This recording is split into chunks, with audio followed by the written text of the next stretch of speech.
This is Dad and I working in the space behind me today. I wake up in the morning in this great blue state. Golden fingers caress my face. Slips through the window on a silky breeze. A dreamer's land to plant some seed.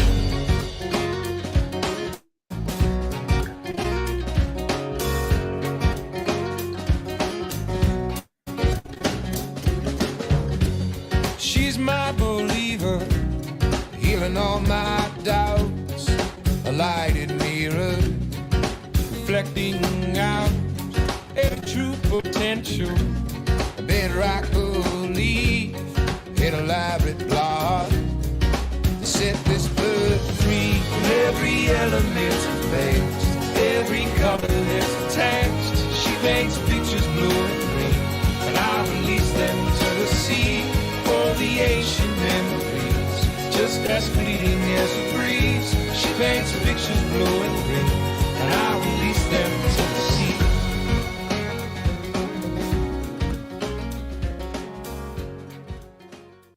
I'm here with Sergeant Major Mike Burke, legend of the 75th Ranger.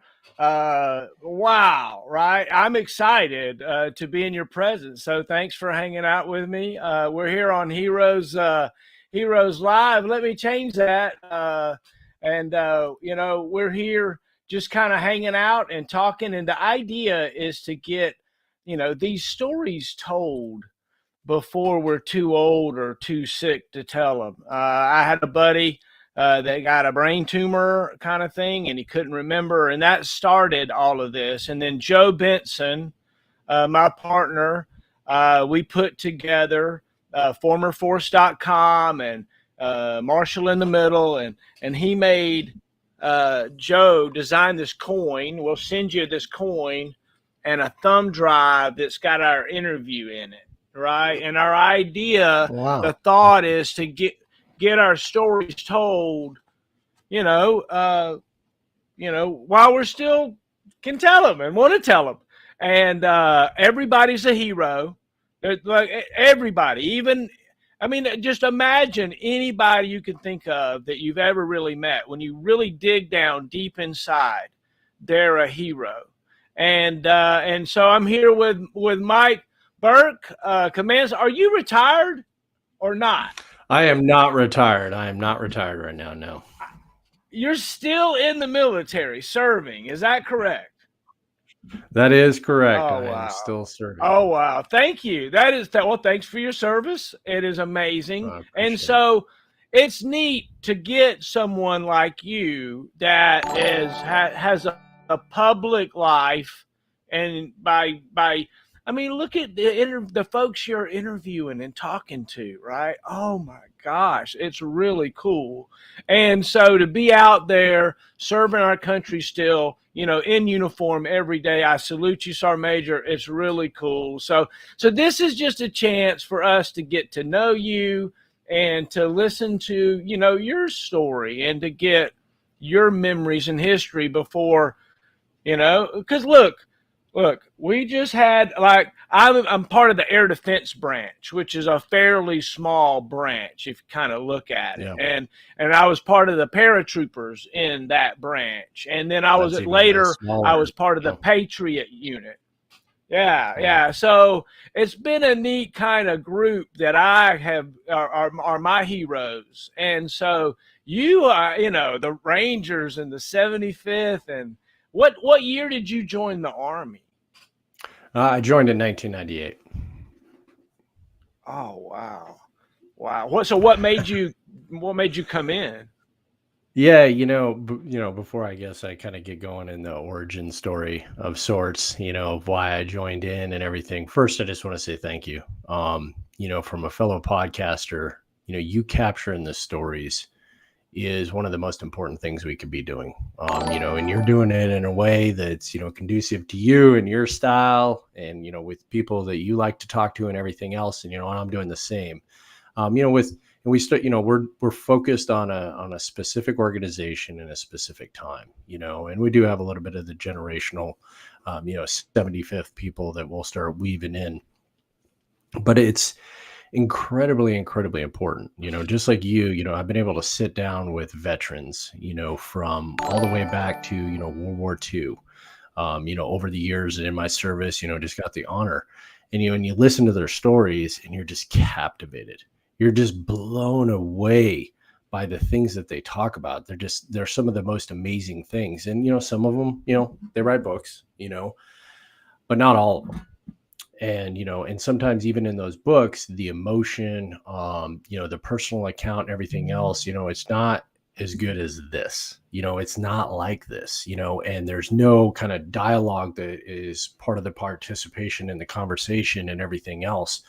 So, how many stories have been lost, in the last 100 years that we would give anything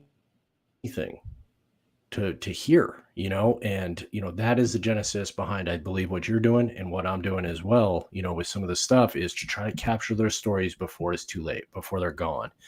And before, just one more little small caveat, not caveat, one more little, tangent before I kind of get into, why I started serving. I interviewed a guest on another podcast that I host as well, called Always in Pursuit. And, that was very early on. I think it was actually like the 4th or 5th episode we recorded with a guy named Matt Nyman. And, he's Master Sergeant retired, Matt Nyman, a Ranger, Delta Force guy, lost one of his legs, had some very, very severe injuries in a bad helicopter accident overseas, and went on to start doing summits, to raise awareness for veterans in a lot of different capacities, through something called the Adaptive Grand Slam. And during one of his training hikes, this was 3 days before his episode was supposed to air, he was killed in an avalanche in Alaska. And, we heard about it and we're like, oh my gosh, I immediately reached out to some of the family, and I said, hey, I just want you to know this is programmed to release on Saturday. If you don't want me to release it, I won't. We'll pause. We'll come back. If I got to hold on to it a year, 2 years, whatever you want, just tell me, because I don't want to release it without your permission, given the gravity of the situation. And they were like, please release it. And it did two things. One, the family hearing a story and hearing everything, and him talk about it, the lessons he'd learned and what his service meant to him, and how it had just been pivotal for a lot of, different things, the good and the bad, quite frankly. And then also just how important and how fragile life is. And we've got to capture those stories when we have the opportunity, and we all have that friend that we wish we could have one more conversation with, or we could hear their voice one more time, Yeah. So, that is a lot of the genesis behind what I do. And I know you're doing as well. And I just want to, a long way of saying thank you for having me on. I appreciate it.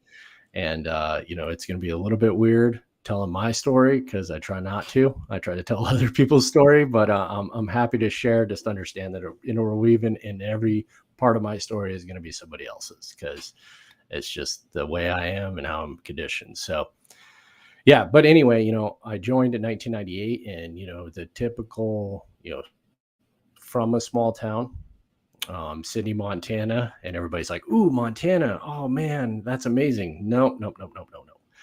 Not the nice part. Like the mountains, the beautiful part, Kalispell, Missoula. Okay, keep on driving east, and then just keep on driving, and then it starts to get flat. Keep on driving, and then you're like, ooh, this is kind of getting desolate out here. Keep on driving, and then right before you hit North Dakota, that's where I'm from. So you can imagine when you grow up as a small town, there's not a lot to do except for get in trouble and do things that you probably shouldn't be doing as a teenager, and I had a couple different things that had happened in my life where I was exposed to people in the military, and I had this idea, created that, hey, the military would be a great option. The military would be something, one, where I could get disciplined, two, I could have something, be part of something that's bigger than myself. And then the third kind of came, about my junior year of high school. And, I'm not a brilliant man. I'm not really that much of a forward thinker. I don't think I'm incredibly intelligent, but for some reason I had this epiphany, and I was sitting at a party, typical party in the middle of nowhere, fire, everybody getting drunk and getting sloshed and, just carrying on and wreaking havoc. And I remember seeing these guys that were there. And, there was actually some gals too that, were like 21, 22 years old, that had graduated, a couple years before us. And I just remember looking at them and going, oh my gosh, like, I don't want that to be my life in 2 to 3 years from now. I don't want to be still visiting, keggers with high school kids and everything else. I'm like, what in the heck?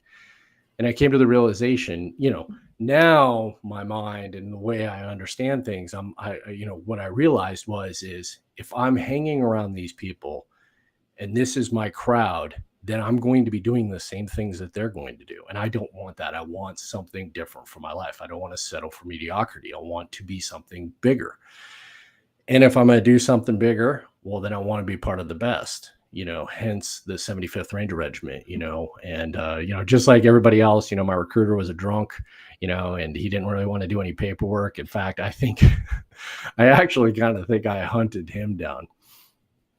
And eventually, I went to MEPS. He's like, what do you want? I sit down and I'm going to do the delay. Yeah, right. Pretty much. So eventually I talked him into, sending me to MEPS, so I could do the contracting thing and delayed entry thing. And, typical small town, I'm like, hey, I want to be an airborne ranger. And they're like, what's an airborne ranger? Like, what? And I'm like, they're like the elite of the elite. Like, they're the best. That's what I want to be a part of.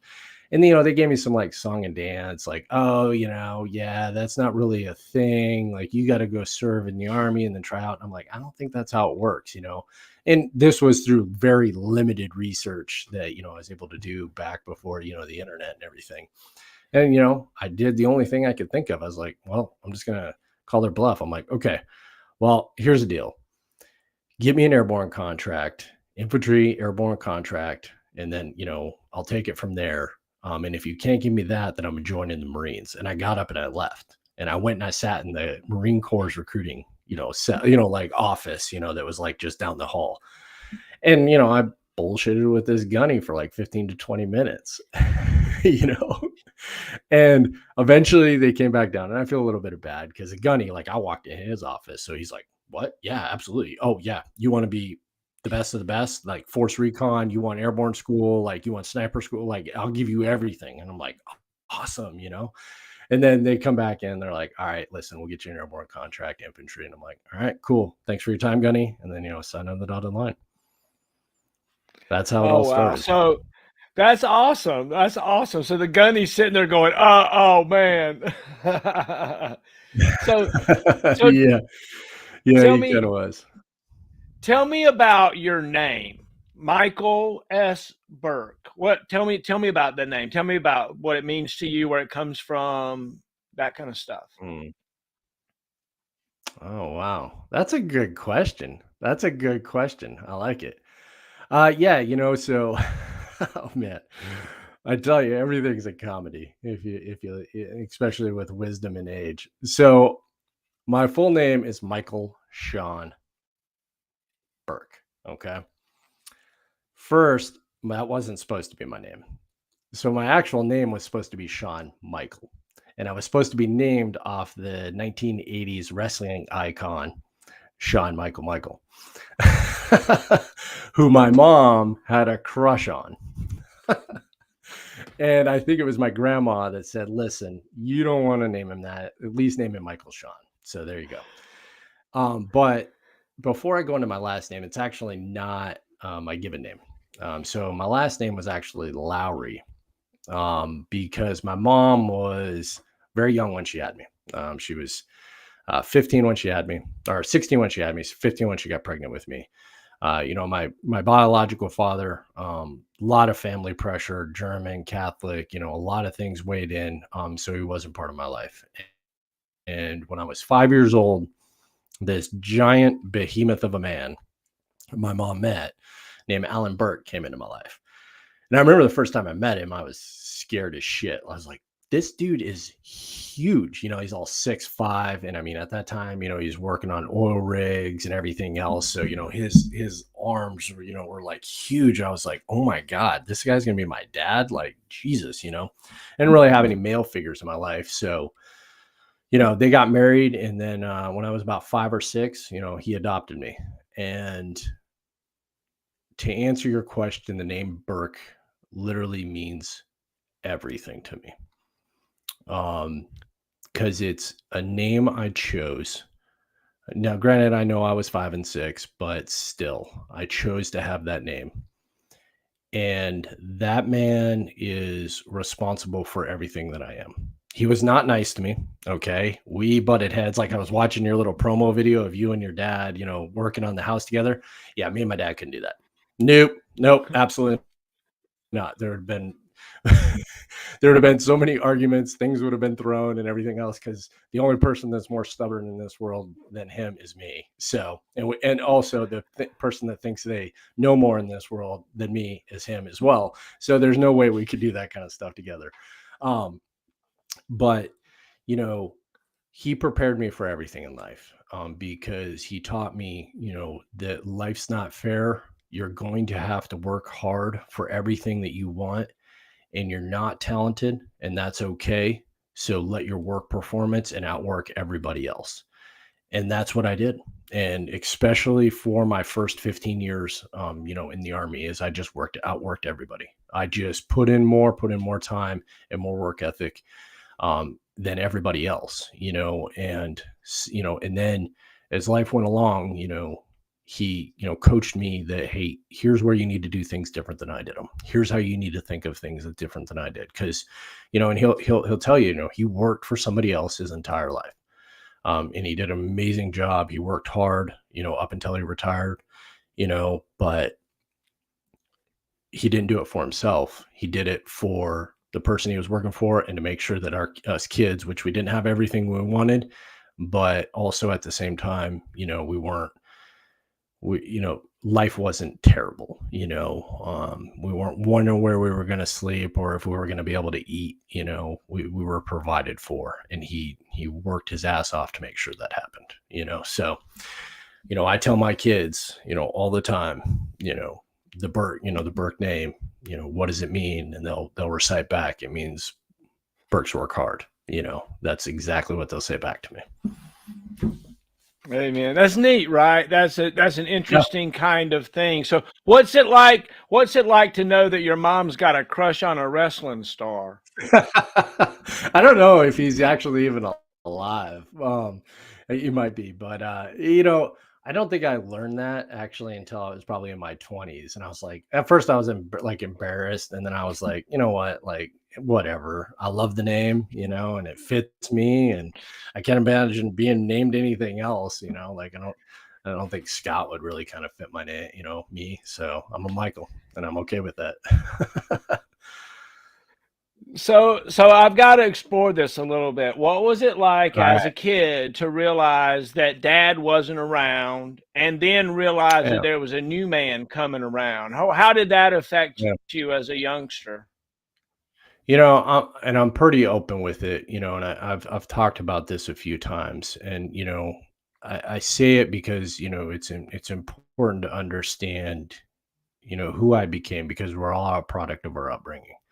I struggled with self-identity and self-worth throughout my entire childhood, probably, well, you know, even to, you know, young adulthood, because I was like, the thought was, if my own father doesn't want me, then why would anybody else? And am I good enough? You know, and there was a lot of conflicts in my mind because of that. And I struggled a very long time with that, you know. But, you know, as far as Alan, you know, my dad, you know, on that end, while I didn't agree with him, you know, and we did not always see eye to eye, and we definitely had it out many, many times, I always knew that he cared. You know, there was never any doubt that he cared and he loved me, even if it was a kind of love that I didn't want.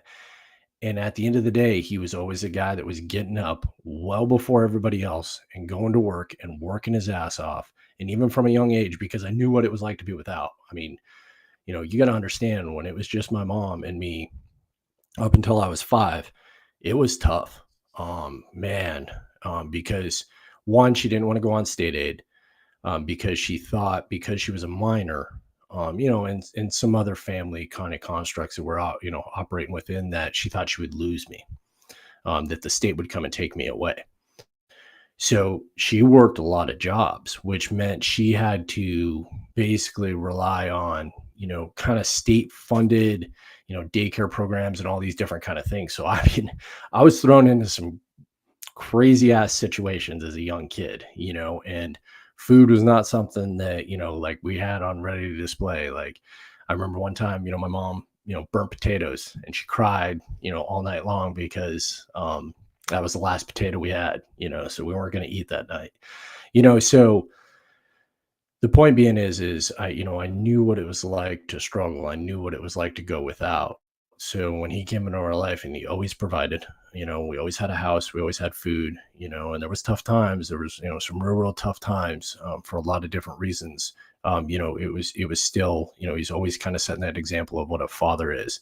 And the other thing is he never once treated me like I wasn't his son. It was never, because I have 2 half sisters and brothers. Afterwards, I had a brother, Gary, and Heather, my sister. He never was like, well, you're a kid, or, if it wasn't for Michael, in our, or any of this kind of stuff, or you're not my son. It never once, happened that way. So, especially later in life, I appreciated all that stuff, because now, being a stepfather, it's an impossible task. It's very, very, very trying to be in a blended family kind of situation. So, I think I answered your question, on both fronts, as far as, the father. And, since then I've met my biological father. Right before I joined the Army, I told my mother I wanted to meet him. It was just kind of one of those chapters in the book that I wanted to close. And what I realized was, he was not a bad man.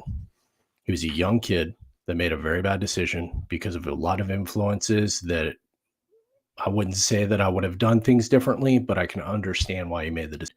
And, he's got an amazing son and daughter now, that are doing amazing things, and he's got an amazing life. And I'm happy, I'm happy for him. And, I understand why he did it. And obviously I wish that things had went differently, but they went the way they went, and I wouldn't trade my life for anything. They needed to go the way they went so I could become the man that I needed to be. What's the first thing you remember being good at? First thing I remember being good at, working my ass off. Like, no, I was not I'm not an athletic person. I'm not. I like to play. Really? I love to play sports. I love to play basketball. Yeah. Oh yeah, absolutely. I love to play football. I love sports, but I'm not coordinated. I'm not talented. I'm not fast. I was just good at working. I had a paper route. As soon as I could get a paper route, I stocked frozen food trucks, from a young age, for money under the table. That the guy that ran the food truck, the frozen food truck, to do deliveries. You know what Swan is, right? You know what Swan frozen food is? Yeah, basically, he didn't want to stock up. So, he's got some young kid that it's willing to do it for like $20 or whatever it was. I don't even remember what it was back then, so he'd park it at night. I'd either get up super early in the morning or at night. My mom helped me for a while. She kind of, because I didn't really know what I was doing, but, my mom was the same way too. She worked her butt off as well, so it was definitely both of them, so I just worked. I mean, when I joined the Army, I'd saved, I think, $4,000 or $5,000. I had a truck that was paid for already, I didn't join the Army because I needed the money. I joined the Army because I needed something bigger than me, So that's an interesting thing, right? Because I'll tell you, when I joined the Army, I wasn't sitting on $4,000 or $5,000 of cash. Yeah. It's a weird thing to be, flush with cash and joining the Army. But you kind of told about that. You're like, I think I need something bigger than myself. Yeah.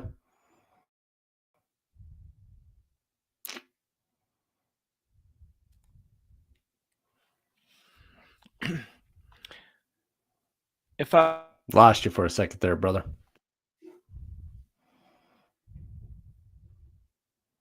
Hmm. I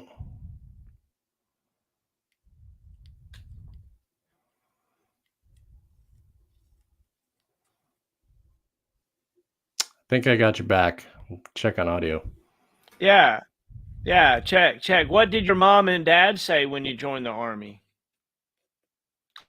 They were all for it. I mean, the part that I left out is I wasn't a well-behaved child either. I worked hard, and they always knew I was working hard, and I was working multiple jobs, but I wasn't great in school, and I definitely got in a lot of trouble. I was definitely doing stuff that I shouldn't have been doing. Had a couple run-ins, with the law. Nothing too major. Nothing that obviously blemished my record or anything like that. So when I, said, hey, I'm joining the Army, I'm going into the late entry program, I'm gonna get my shit together, because I'm shipping off to basic training, right after I graduated high school, which I did. I shipped off like 3 days after I graduated high school. And, I started working out, I started getting athletic, in terms of, so I had this like stupid idea. You'll find this is funny. And I can't even tell you who told me this. They said, to get in, it probably was some recruiter or maybe somebody at MEPS. They told me to get into Ranger Regiment, you had to do 100 push-ups in 2 minutes, 100 sit-ups in 2 minutes, and you had to run below 11-minute 2-mile. So I was like, well, if I'm going to get into Ranger Regiment, I got to be able to do this. So I was, yeah. And I will say the only thing that I ever got close to doing on all that was running. I got pretty close to the 11-minute 2-miler when I was a much younger man. The push-ups and the sit-ups, I didn't necessarily even get close to that. But, so I started training, and I actually, that's the first time I really kind of started to understand nutrition too, watching what I ate and everything else. And, also that's my senior year is the first year that I ever got like good grades. I actually made the honor roll that year. And my family was like, oh shit, you're actually good at school. So what the heck happened the last 11 years? And I'm like, I don't know. I just guess I thought it was important. Hey, right? You just kind of coast along until all of a sudden you see the finish line coming. You're like, I better get my crap together so I can get to the next step. And that was the Army. So good for you. Good for you. Yeah, Oh, well, wow. I just knew that this was my shot to make something of myself, and for college, first, I knew I didn't have the maturity, I didn't have the grades, I didn't really want to go, into college, work. I mean, while I had work experience, it wasn't anything that like I wanted to actually do with my life, working in grocery stores or, other little side jobs and stuff like that. I was like, so this was my shot. This was my opportunity to do something, and that's still, when I talk to people about the military, the thing that is amazing about the Army, and the military as a whole is it does not matter where you came from. It doesn't matter what you look like. It does not matter one bit.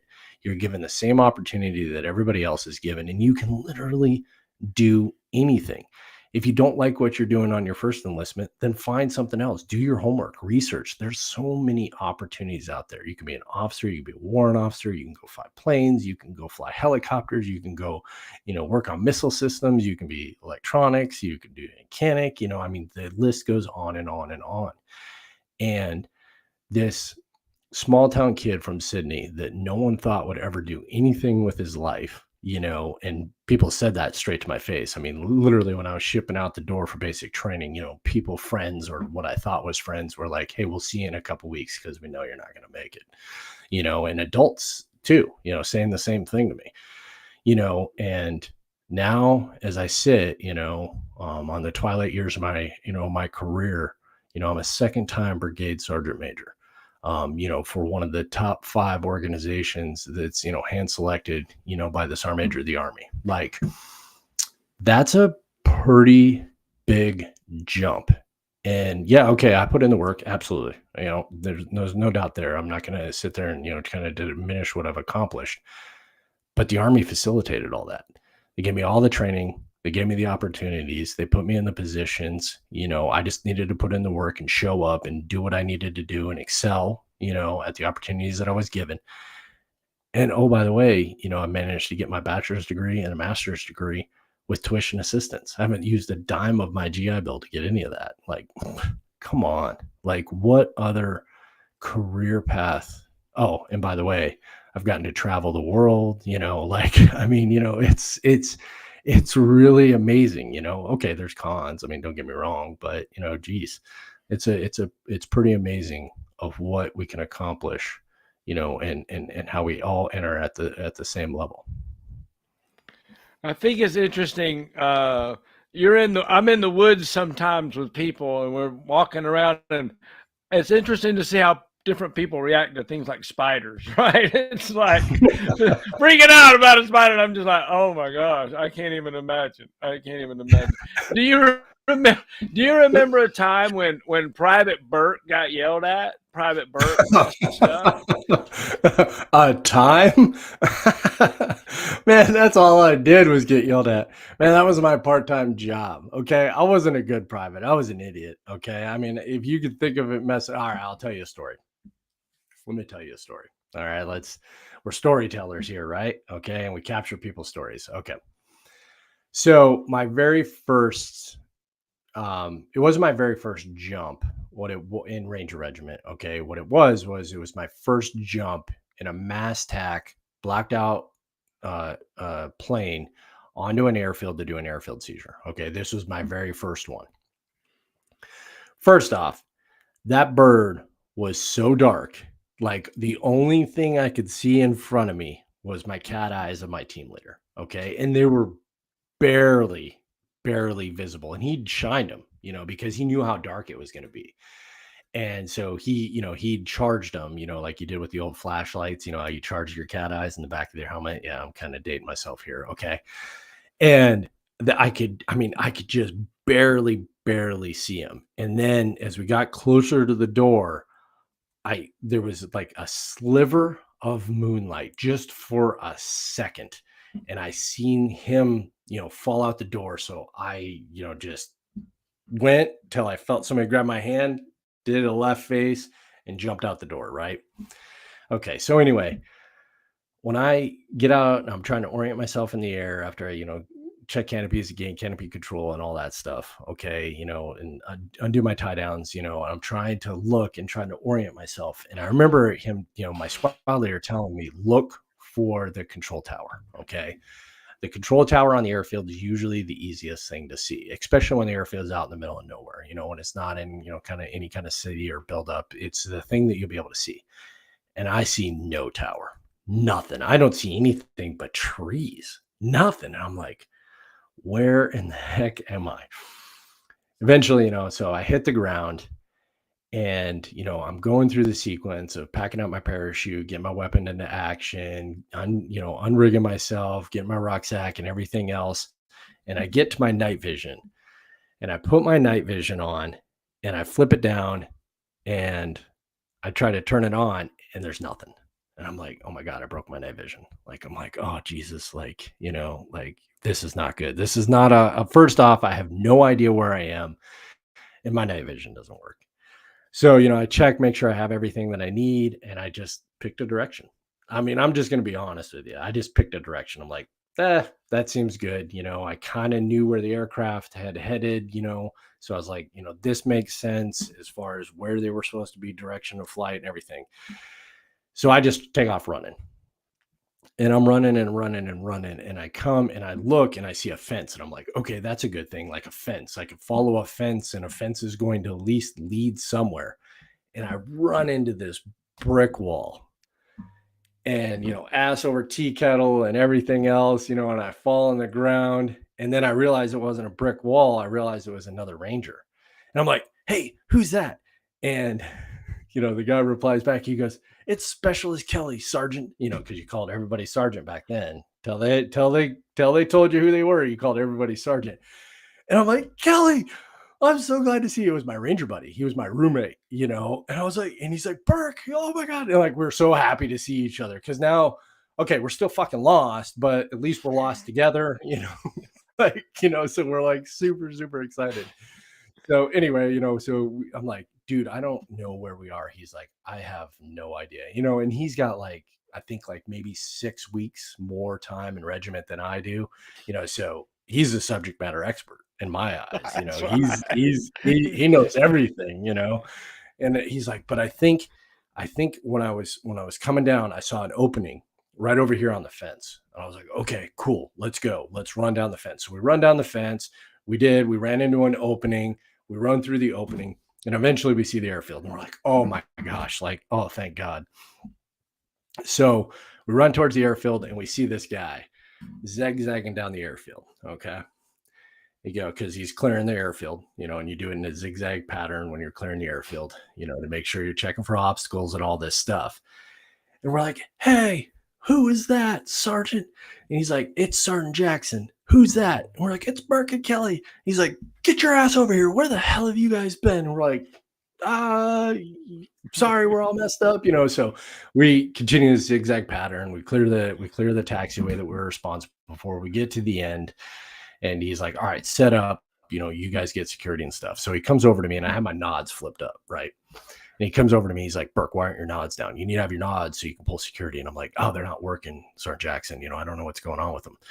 He goes, let me see him. So, you know, I take him off, I undo the tie down, you know, and I hand him to him and everything else. And he messes with them. He's like, pull security, you know? And I'm like, oh, okay. You know, so I'm pulling security. And then he like goes, you're such an idiot. And I'm like, why? You know, like, why, Sergeant? Why this time am I an idiot? He's like, you don't have any batteries in your nods.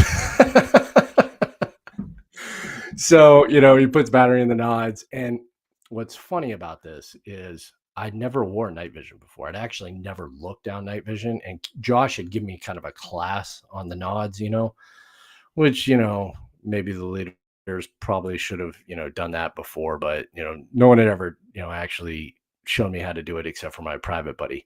So this was the first time like I'd ever seen nods, you know, I'd ever looked through nods. And I was like, wow, these things are amazing. Like I could see everything. Like, whoa, everything's in green, but it's so cool, you know. And I'm like just losing myself, like, you know, scanning and everything else. And then eventually my team leader comes, and, you know, that was like the only time my team leader didn't yell at me, because what had happened was the aircraft had been off of the PI, okay, the primary impact point, and had dropped everybody, actually, I think, you know, like maybe 800 to 1,000 meters off the runway of where they were supposed to. They're always supposed to set off the airfield, but they were even further for where they were supposed to be. So everybody was lost. Everybody was way farther. And actually, Josh and Kelly, you know, Josh Kelly and Sergeant Jackson were the first ones from our platoon that actually made it to the runway.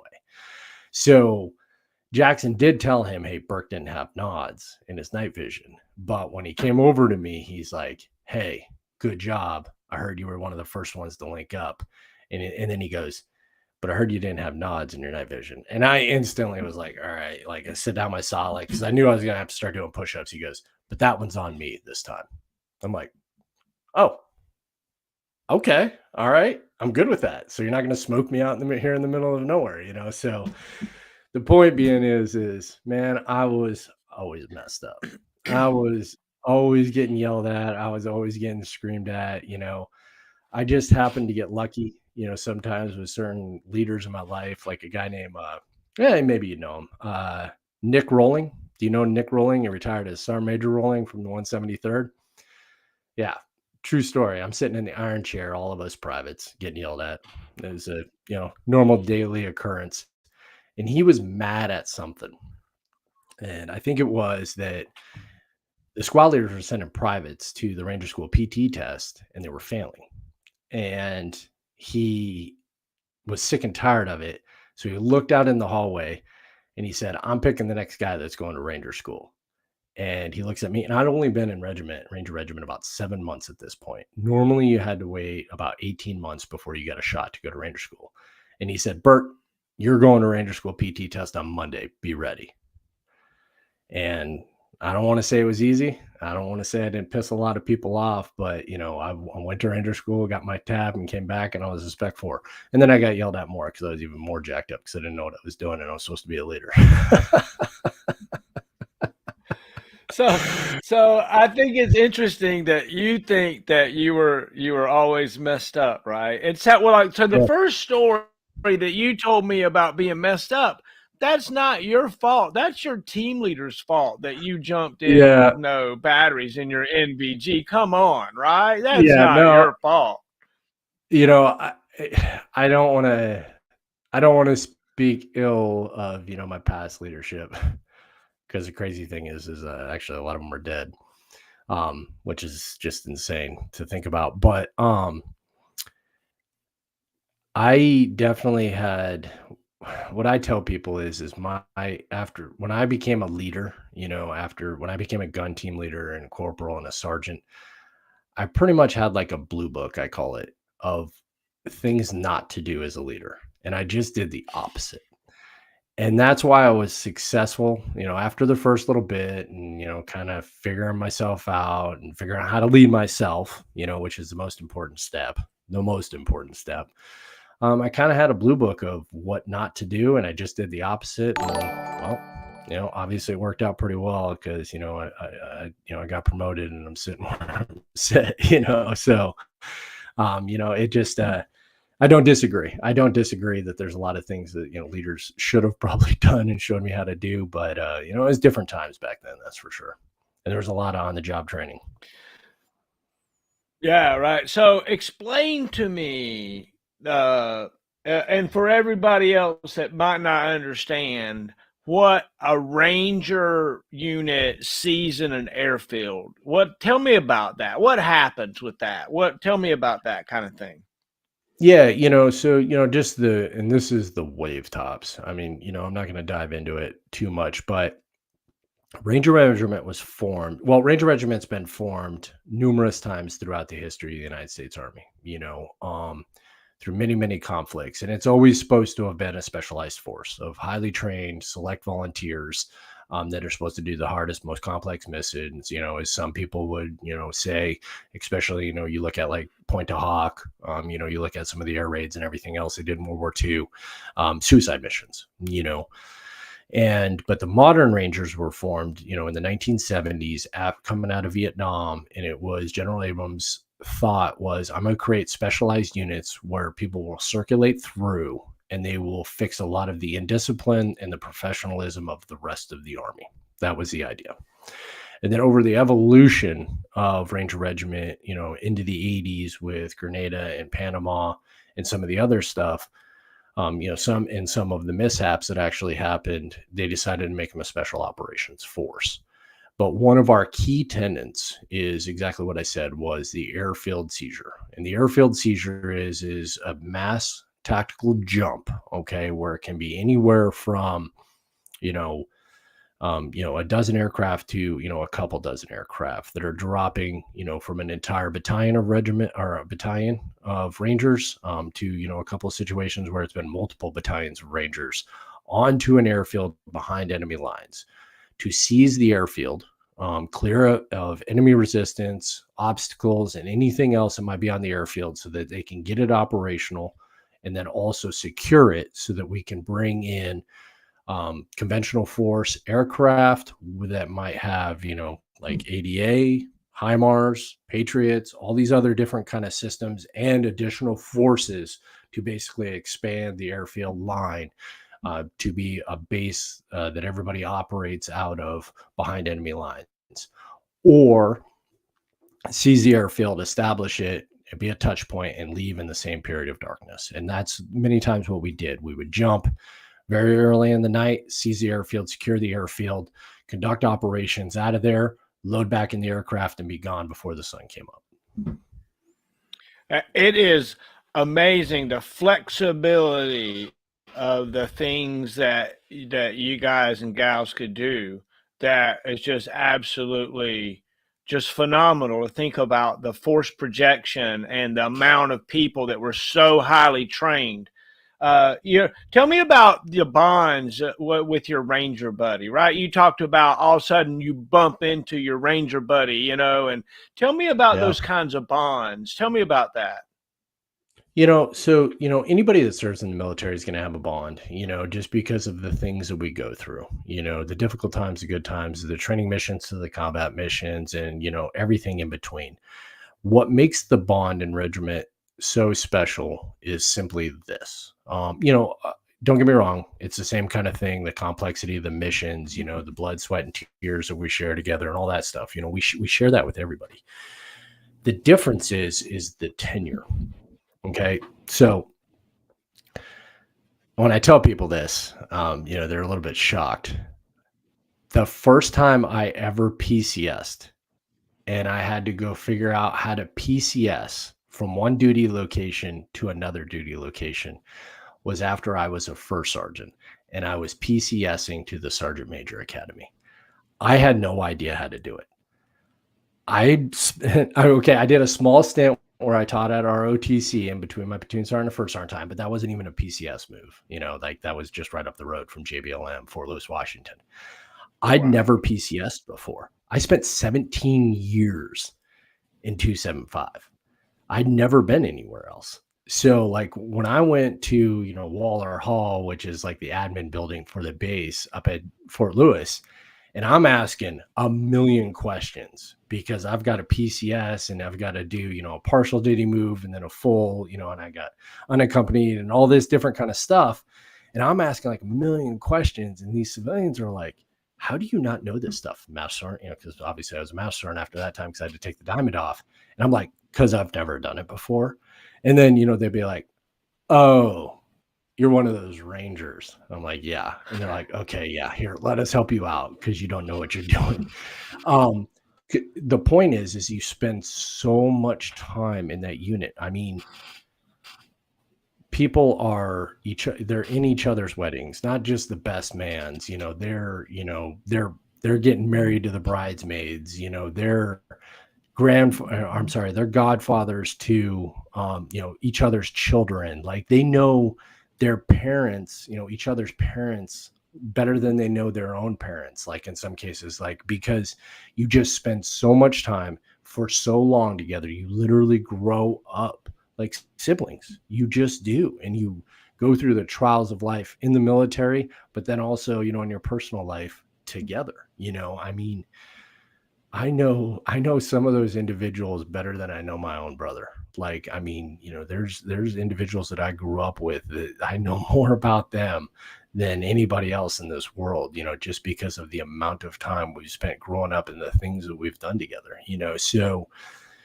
when Rangers, you know, run into each other, even from other organization, it, you know, it takes them back to that time where they have such a close-knit family.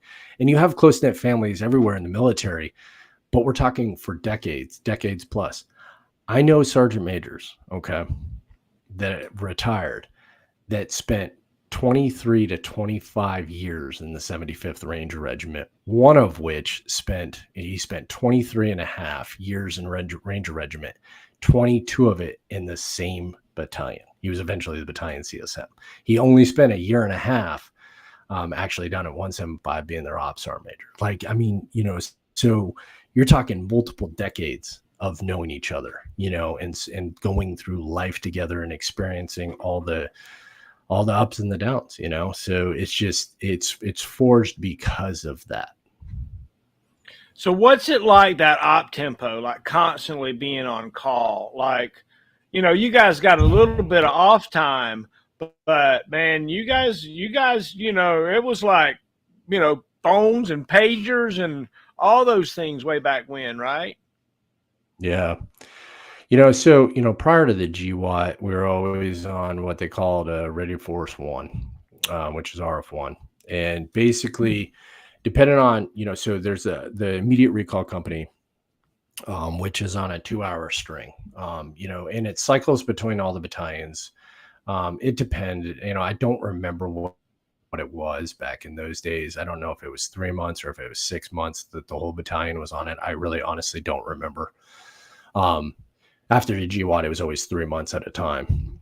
But during, you know, regardless, the immediate recall company was 2 hours. So, you know, back in the day, it was pagers, you know, and if, you know, some people were issued them, but if you were a private, you know, and you had to go buy your own, and basically, you know, it just come across with the type of notification. Some of them were just phone notifications and you just had to call in and check in. Some was, you know, another notification that you just needed to immediately get to the back to the unit, you know. And then, there was another notification that like, do whatever you have to do in this very second to be in the battalion immediately, and or if you didn't have a pager, because I didn't even get a pager right away, you basically had to call back to the CQ desk or the battalion staff duty like every hour, and check in, which obviously got pretty old pretty quick. That's why most of us got pagers, and then you had to always just count that the staff duty or the CQ would be looking at the right roster and make sure you have your pager number in there, because it was your personal pager, it wasn't the unit pager, and that they actually followed it, so there was always like a little bit of an anxiety, like, hey, is the CQ going to look at the right roster, all this stuff, but during those first 3 years, it wasn't too bad. We trained a lot. We walked everywhere. I mean, it seemed like that's all I ever did. On a Monday, you came in, you walked out to a range, you walked range to range to range all through the week. And then on Thursday night, like into Friday morning, you came back, you walked back, cleaned guns for most of the day, and then you were off for the weekend. And then you did the same thing for the next week, or you were jumping and doing the same kind of thing, and it was, but it wasn't that crazy. At that time, it probably did. It kind of seemed crazy, like, God, we're so busy. We're always doing stuff. But when the GWOT kicked off, things went absolutely nuclear, where it was insane. From, the first Afghanistan deployment to then we invaded Iraq, which we were all there for. Then we started doing the surges, and I was just actually talking to Chaplain Struker. He used to be a chaplain in the 75th Ranger Regiment. There was, we didn't do the year to 15-month deployment that everybody else did, which I'm thankful for. But there wasn't that much predictability either. Like I remember, we came back from a deployment, did a little bit of refit, SRB, a little bit of SRP stuff like that and everything else. And then, went on leave. And then literally like 5 days into leave, we all got recalled. We all had to come back. Everybody had to cancel, find plane tickets, get back to the AO, because then we went on another surge, like came back from that surge, was home like literally like 87 days, that was like a 3-monther, I think. And then we had the next deployment, because at the first it was, after everything kind of paved out, and settled down a little bit as far as, the invasions and some of the surges and stuff, it was 6 months of training, 3 months deployed, 6 months of training, 3 months deployed. And then, it became 7 months and 4 months, but the thing is those training cycles were worse than the deployments, because we did all the same amount of training, because the 75th Ranger Regiment has training objectives that they have to meet that are prescribed by the 75th Ranger Regiment, are prescribed by JSOC, by USASOC, plus their state missions that we have to meet as well. So we had to make all that stuff fit in 7-month periods. So it was ridiculous. I mean, I remember being a platoon sergeant that most nights I just slept on the couch. Like there was no point in going home, because it was, and I lived really close, I lived like 15 minutes from base, but I was like, that's 30 minutes of sleep I'm not going to get. Like I might as well just sleep on the couch, so I just sleep on the couch in my office, because it just made more sense. So those first 10 years of the GWOT, it was insane. It was just nonstop in and out of, deployments, just constantly. And when we deployed, the thing that, a lot of people just don't realize too, is when the 75th deployed, especially, those first 10 years, we had an entire deck of things we were going to accomplish and things we were going to do on that deployment. And then, so did the battalion and everybody else. Like we were studying what we were going to do and who we were going to hit and all these different kind of things prior to the deployment. And it was fast paced. I mean, there was one deployment. It was actually my last deployment as a platoon sergeant, where we were either on an operation, planning an operation, or in between operations, pretty much every 3 hours. and it was for about a month straight. We were doing one of the three, like it was nonstop. I don't even remember the total count, but, like in a month period, we did something crazy like 137, targets. So it was just, it was nonstop, and it was incredibly, incredibly busy. And there was never any kind of time to deal with anything that happened over on the deployment, because even when you got back from the deployment, you quickly, did the refit, did all the stuff, signed out on leave, and leave like, everybody just kind of cut loose and got wild and tried to blow off a bunch of steam, because as soon as you got back from leave, we were straight into the marksmanship cycle. And then we were straight into the rest of the training, platoon live fires and everything else in between. And then boom, hit the brakes, another short leave, and then boom, back out the door, and it was, so there was never time to deal with any of the shit that we were dealing with, that we would happen on the deployments, or, because what we do is dangerous. We lost people on training objectives as well. So explain to me just a little bit about Mike Burke's head when you put the magazine in the magazine well, you pull the charging handle to the rear, right? You make sure your selector lever's on safe again, and you strap your helmet on, and you're going to battle. Where does Mike Burke go when that kind of thing happens? Man, that is such a specific emotion. That is such a specific mindset. Well done. I'm gonna have to use that one. I'm stealing that from you, just so you know. Okay. So there's a video that was made. It was called The Day in the Life of the Ranger. It was produced by 75th Ranger Regiment, and it goes through a bunch of series of events, that a ranger's doing, PT in the morning, chow, training all through the day and everything else. But then, there's one segment where it cuts, and it's supposed to be, when he's deployed.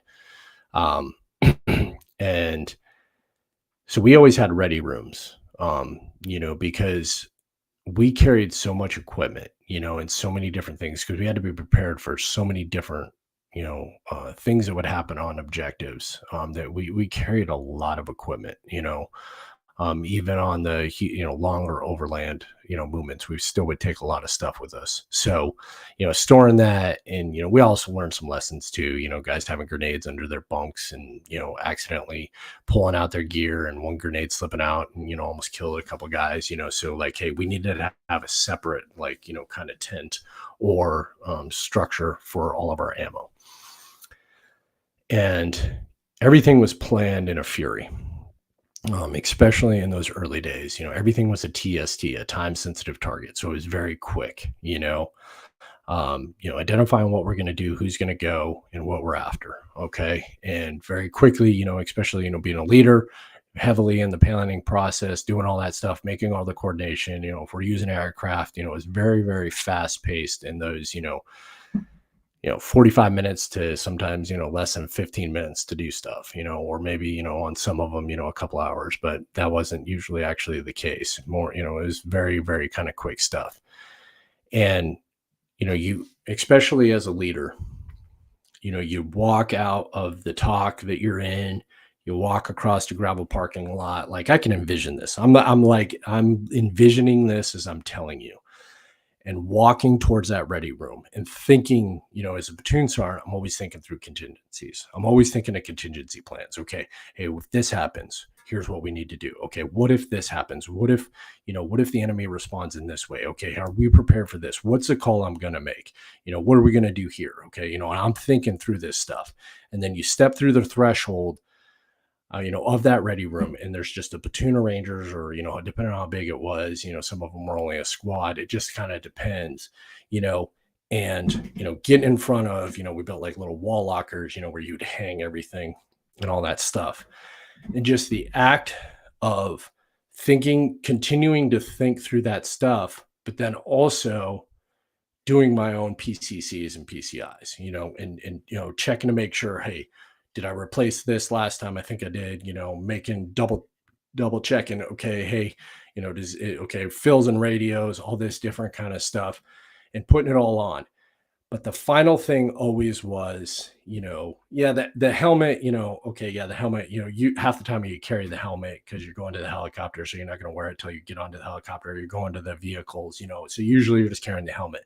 So the final thing always was the slap of that Velcro, undoing the Velcro and then Velcroing that vest in.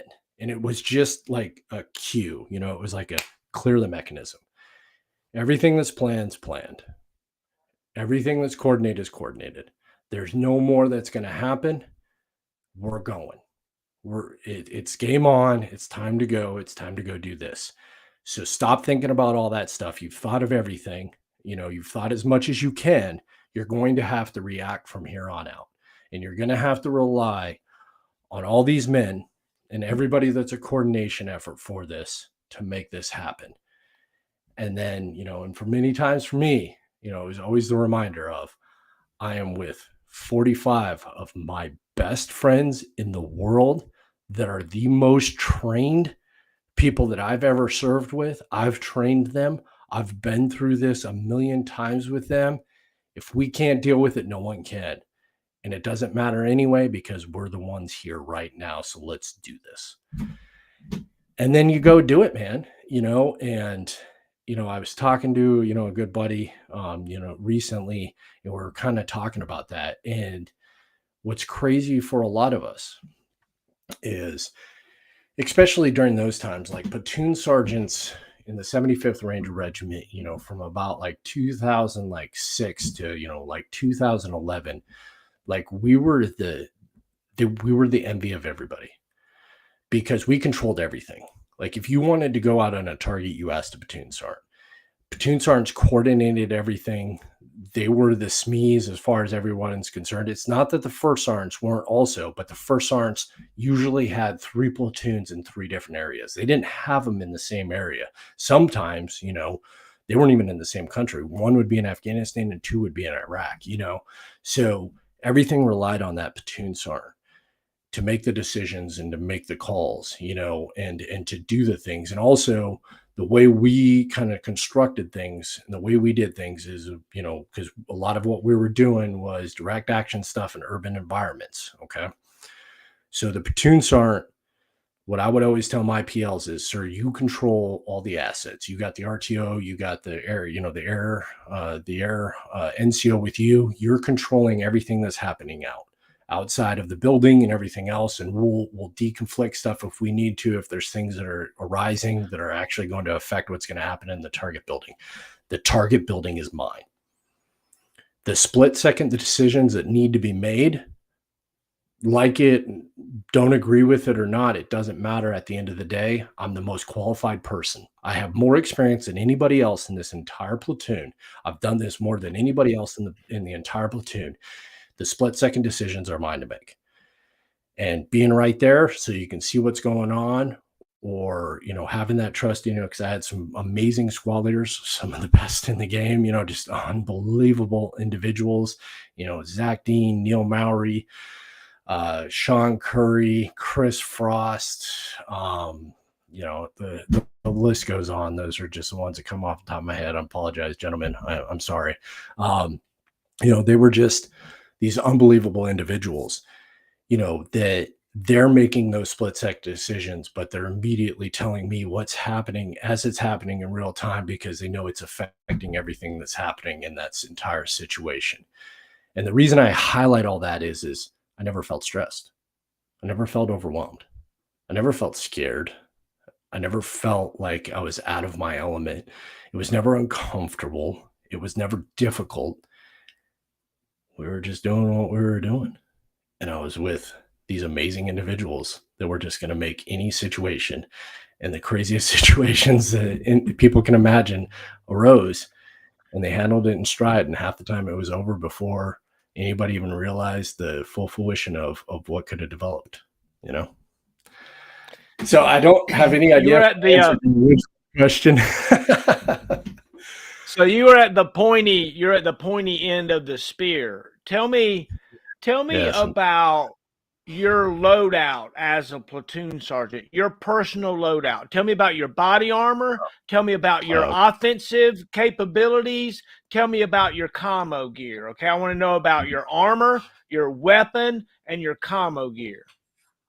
Yeah, so Ranger Regiment, because of the mission that we have, obviously we have a little bit of a different budget. We're able to, especially back in those days, there's a lot more commercial off the shelf because, like you highlighted earlier, we had to be flexible. So sometimes what that meant is we had a little bit more of a liberal budget that we could just buy stuff as we needed it.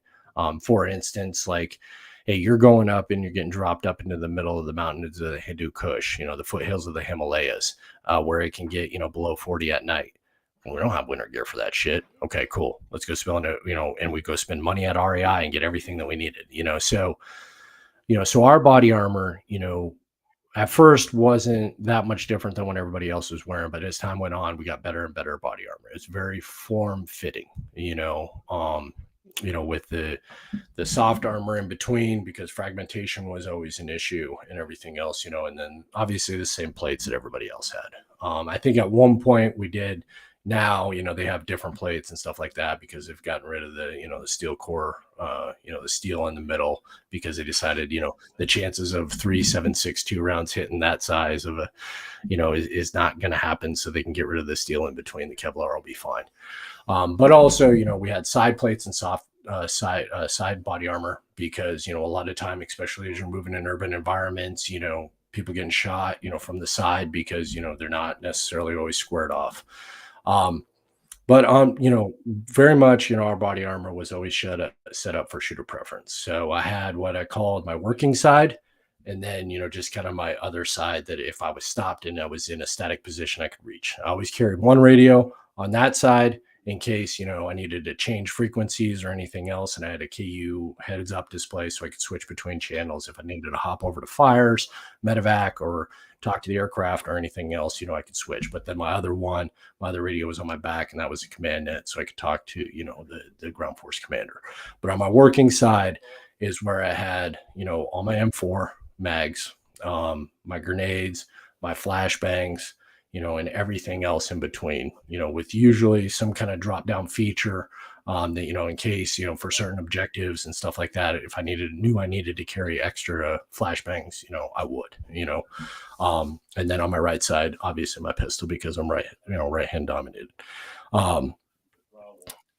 And, we had a little bit more liberty as far as our uniforms went. Like, we weren't crazy. We weren't like SF where we could just cut stuff up and make uniforms and stuff. But because, we, it was hot, we were doing these missions over and over and over again. A lot of times we adapted some of the uniforms, like the combat shirts. Like when the Army first issued them, we couldn't, all these Rangers trying to get them over their heads, and they couldn't, they would freaking rip, and all this different kind of stuff. So like we cut them up the center and had them actually like sew them, so they were kind of like fit like V-necks, almost. It was kind of silly. I mean, we still, wore very much, with a lot of the regular Army units, but we made some adaptations, from our mission belts and our ability to, snap link into the aircraft, because we ride an aircraft without seats and all that different kind of stuff, because we need to be able to get off them rapidly. We need to be able to fit more people in them and all that different kind of stuff. And then on my M4, it's a standard M4. The lower was a little bit different, had a few like modifications that the battalion armorers made on it. But best, and I still swear by it. Now my personal AR, it's what I got. I got an EOTech with a 3x that flips to the side, and I love that thing. Amen. So are you a good shooter? I'm not the best shooter. I'm really, really not. I'm not like a gun guy that spends tons of hours, and obviously being a CSM now, I don't get as much range time as it is, but I've never had complaints from the other end. Yeah, right. So let me ask you this. Tell me about losing a buddy. Tell me about the first time you looked around and you were like, oh my. Yeah. The unfortunate thing about that is how callous we become to it.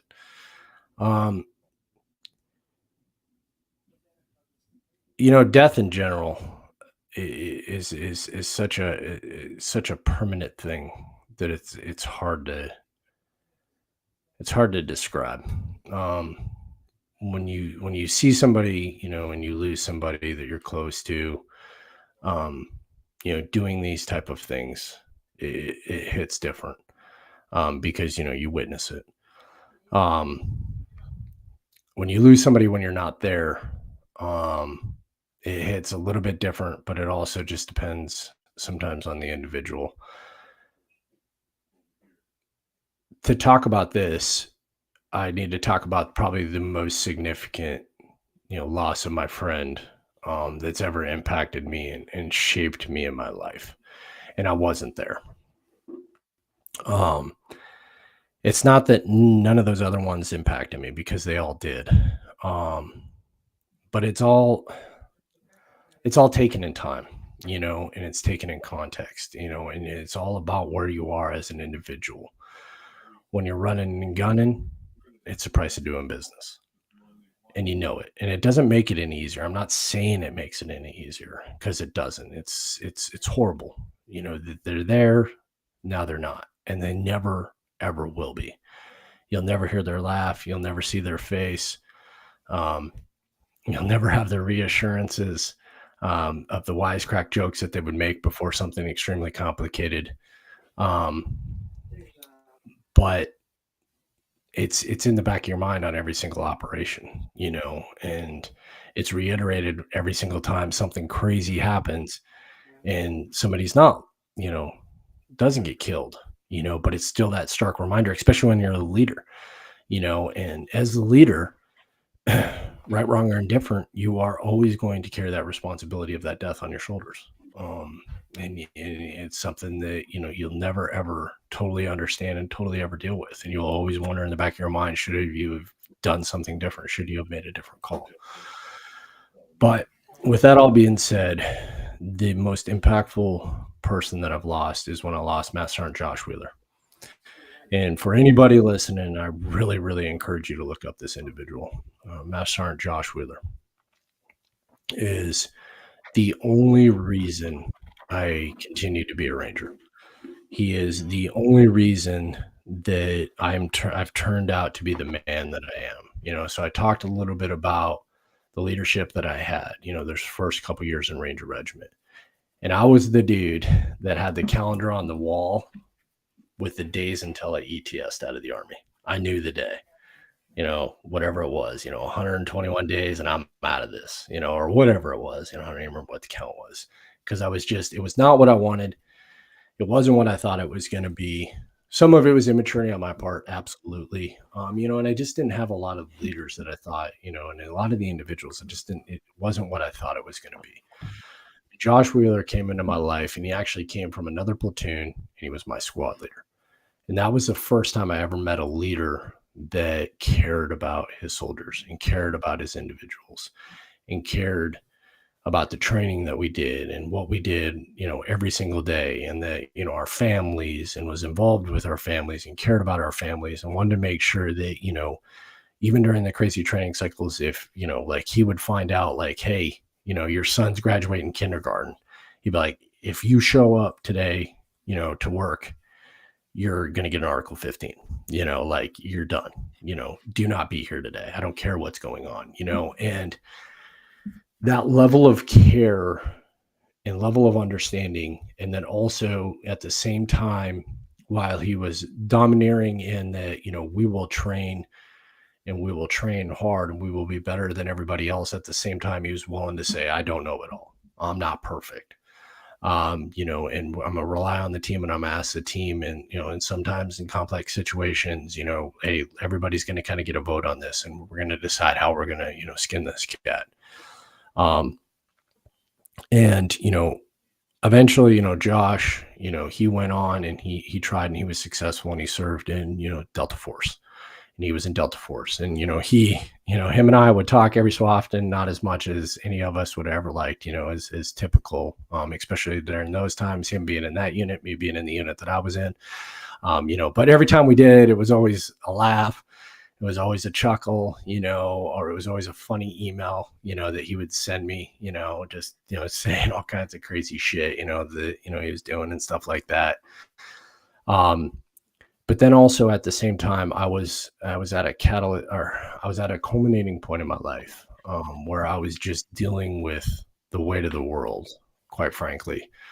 I was having a rough time as a first sergeant, for a lot of different reasons. Some of them definitely my fault, in situations that I'd created, where my relationships with, higher command was not where it should have been, and it was just, I was stressed out to the max. I was going through a ton of personal issues, from a previous divorce, but then also, my newly, my wife, and the kid battle, the kid things that were going on with that, with a mixed marriage and kids and all that stuff. And it was just, man, it was just a lot. And so I'm down in Hunter Liggett in California, and we're doing a brief. And it's one of those briefs, because we're planning, we're doing training, but, all the phones have to stay outside, they have to stay at the talk guard's, table that he's got out there. So we get done with the brief. I come out, and, the talk guard's like, "Hey, first sergeant, your phone's been ringing off the hook," and, as a first sergeant, when somebody tells you, "Hey, your phone's ringing off the hook," you're like, "Oh shit." Like, oh man, like what kind of jackassery did the Joes get into? What did they do now? What am I going to have to deal with? What fires? What police station do I have to go to? Like all this different kind of stuff. Right. And I pick up my phone, and it's a guy named Chris Frost, who's another extremely close friend of mine. And I had 3 missed calls from him. I just instantly knew. I instantly knew what the call was about. And, especially during those times, as many of us did, I called him back. He answered, and I said, "Who?" Because you just knew. And when he told me it was Josh that had been killed rescuing hostages in Iraq, or Iran, sorry, it just absolutely, it just crushed me. It was the straw that broke the camel's back. It was bad.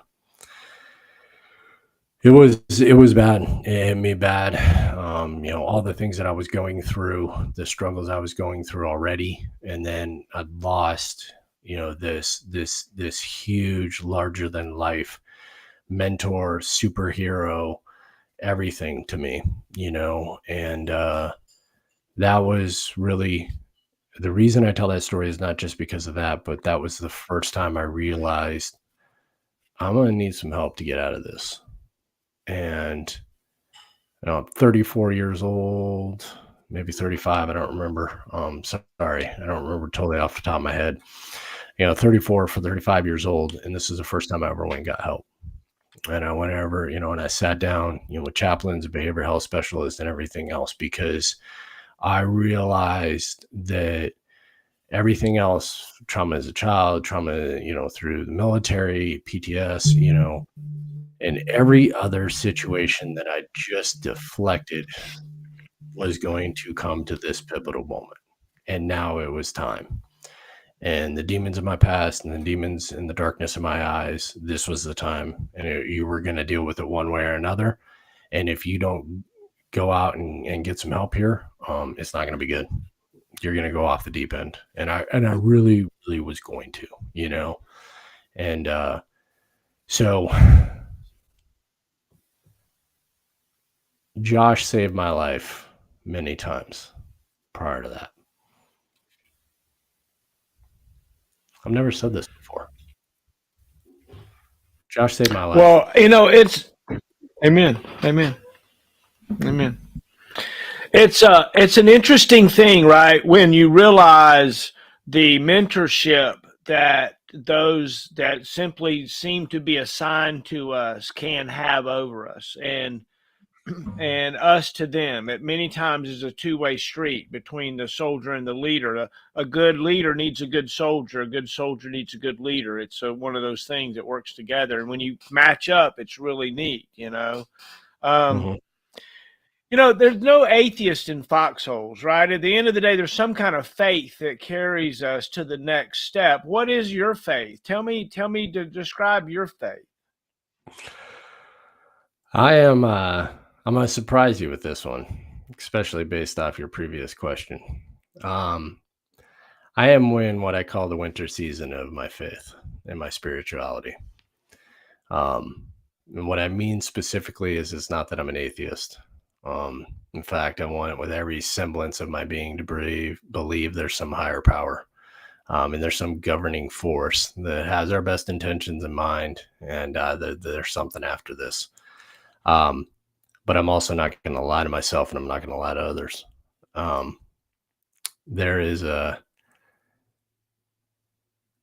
If there's a God, I got a lot of questions for him. And I want some answers, because it doesn't make a lot of sense to me. So, as far as faith goes, I want to believe. I want to believe that there is something, but right now I'm not going to lie to myself, and I'm not going to lie to other people, and I'm not going to be something I'm not, Interesting question. Hey. Did somebody ask that from the audience? Is that where you're getting all these questions? Because these are pretty. Oh, these are, no. You're firing direct shots. Hey, it's about getting our stories out and figuring out things, right? Sure, Look, one of the things that's interesting to me, right, is, I mean, it's silly for me to say, have you ever been on a long road march to a ranger, right? But do you think, like a road march is just like hell for hours? It's just there's nothing fun about carrying a heavy pack. Yeah, and you got to go there. You got to get there. So, what do you occupy your mind with when you're on one of those long road marches? So what do you do? Man, it's been a while since I've thought about that. A long road march. What did I think about? Everything but road marching. I mean, I will say, that, when you're a gunner or you're an AG, and you're just carrying ridiculous loads and you don't have any choice but to just suffer in the suck and the weight of it all. That's terrible. Especially when your AG quits and you still got to carry his ammo, but that's a whole nother story. But when you're a leader, it's a little bit easier, because there's always, like, as a platoon sergeant, there's always somebody worse sucking worse than you. So, all you got to do is, focus on helping them, which then diverts the attention away from what you're trying to do, unless they start to fall behind and then you're like, oh, crap. All right, give me X so that I can carry it, so that you don't have to anymore. So you can try to keep pace with everybody else. But secretly you're cussing them the entire time as you're stuffing that mortar round or whatever the heck it is into your pack. You're like, come on, man. I already paid my dues. Why do I got to carry your shit too?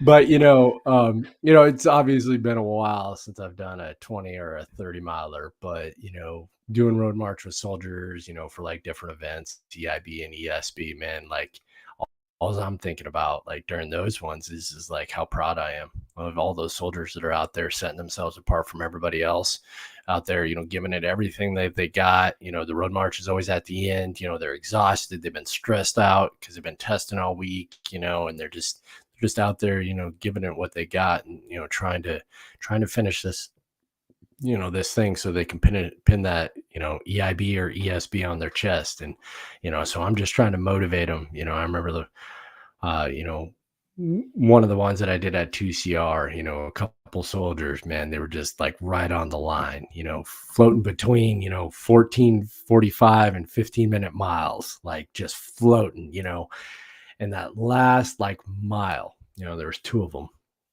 And I'm just like, you have come 11 miles. You have 14 minutes and 30 seconds left. That's it.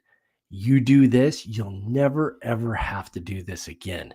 Like, give it everything you got. If you collapse, oh well, like, at least you gave it everything that you had.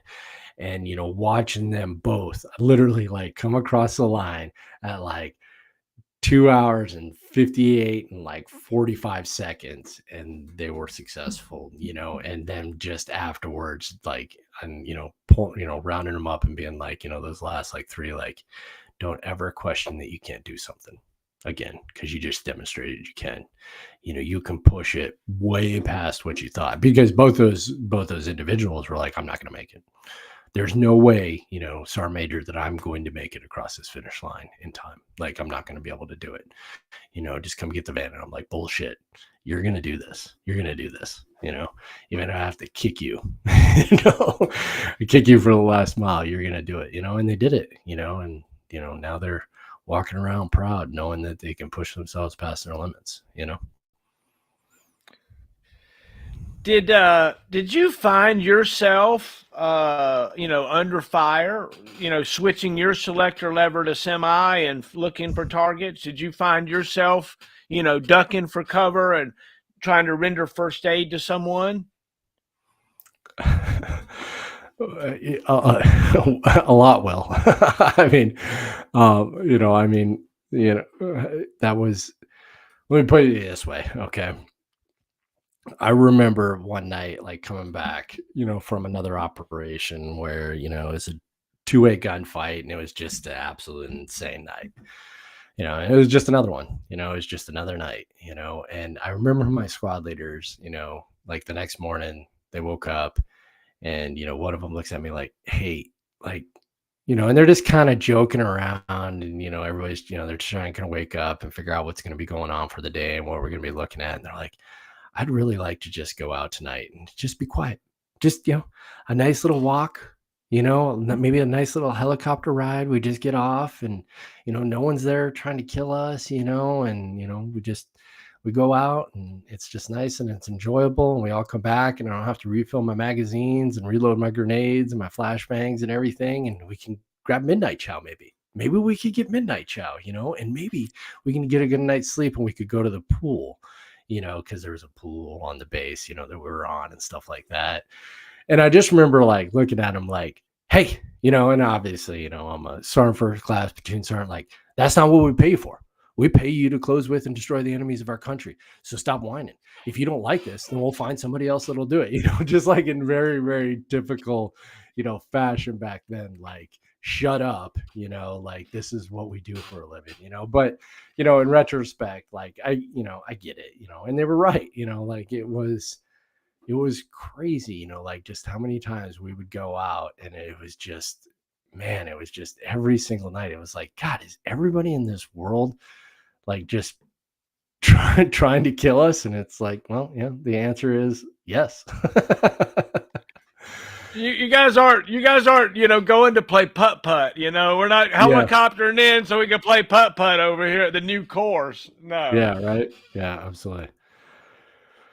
No, it was it was a good time, but I mean, to answer your question, yeah, I mean, many, many, many times, and, there were forging times in my life, that went on. I'll give you a story.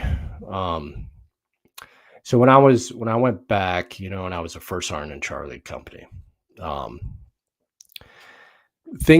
don't want to say things had slowed down, but things were a lot less kinetic at that point. We were no longer deploying to Iraq, and in Afghanistan, because of the political environment and a lot of different things, it was not as many forces were kinetically engaged every single night, and, but I'm still kind of coming, back to Ranger Regiment with, I was only gone for like 2 years, but I'm coming back with the same mentality that I had when I left, as a Ranger platoon sergeant. And we're doing, training in the shoot house. And, I'm sitting there, up on the catwalk, and I'm watching my guys and they're doing clearance. And, one of my team leaders, like, just flows straight into an open door. And, so I pull him out, and I tell him, I'm like, hey, listen, if the door's open, you always lead with a flashbang. If you've already made contact, then you'd go into a hard clearance. But in this situation, you haven't made contact. So if it's an open door, you lead with a flashbang. So they go through the, the iteration again, and there's another open door, and he doesn't flashbang it. So I pull the whole, element that's out there, and, I go into this tirade about why they have to lead with flashbangs and open doors, and I tell them about a situation where a door was open in Iraq, guys went in and immediately, got mowed down. And so, the flashbang allows you to gain the element of surprise, and it's always better to err on the side of caution. You don't know, the door could just be open. It could just be open to be open, but you never know because, in those situations, you're always just expecting the worst case scenario. And so we go through the iteration, after I, end up, kind of chewing everybody out, going through the iteration again, and the same team leader does it again. And I literally told him, and this time it was shotgun, and he shotgunned the door, and then he failed to throw a flashbang in after he shotgunned the door, to breach it. And I said, listen, this is the last time ever you ever do this again with an open door or a shotgun situation, you're fired. Like, no questions. We're not having a conversation anymore. You're getting on the truck. You're fired. You're no longer in the 75th Ranger Regiment. And, anyway, was I probably over the top? Yeah, maybe. Okay. But it was one of those lessons that was forged in blood. It was one of those lessons that was ingrained in me from other people, previous leaders, but then also at the same time, because of things that I witnessed and things that I'd been through. You fast forward about a year and a half, and I'm out of Ranger Regiment now. I'm now at USASMA. And, one of my squad leaders, calls me, and he's like, hey, we just got back, blah, blah, blah, blah, blah. And he goes through this story of a situation they ran into with an open door, guy led with a flashbang, and gave them the upper hand that they needed to close with and destroy the enemy, and everybody walked away unscathed. And he's like, I just want to tell you that, like, it paid off, and the reason I tell that story is because that's how leaders in the military need to think. Sometimes the lessons you learn, okay, or even traditions and things that you pass down, it's not about the here and the now. It might be a year, 2, 5, 10 years from now in a completely different context or continent, completely different conflict, that a soldier is the byproduct of leaders that you've trained, and it saves a life. It saves somebody's life. And you literally have to have that mentality in the military. And that's why, when I talk to people about the military, it's not a job, it's a profession, because the training that we do here in the now is going to impact things for generations and years to come. And it's people's lives that are on the line. It's literally the most important thing we do. Amen. Amen. Sorry, I don't even. I think you asked a question that probably had nothing to do with it, but I'm a Sergeant Major, so I guess I get to talk. Hey, I love it. I can't believe it. Yeah. I can't believe I pulled that card. Don't tell anybody. I pulled that card. Okay. It'll be our secret. So, that brings me into another little direction real quick. Tell me, do you have any quirks as a leader? Do you have any like keep off the grass or anything like that? Oh, man. All right. No.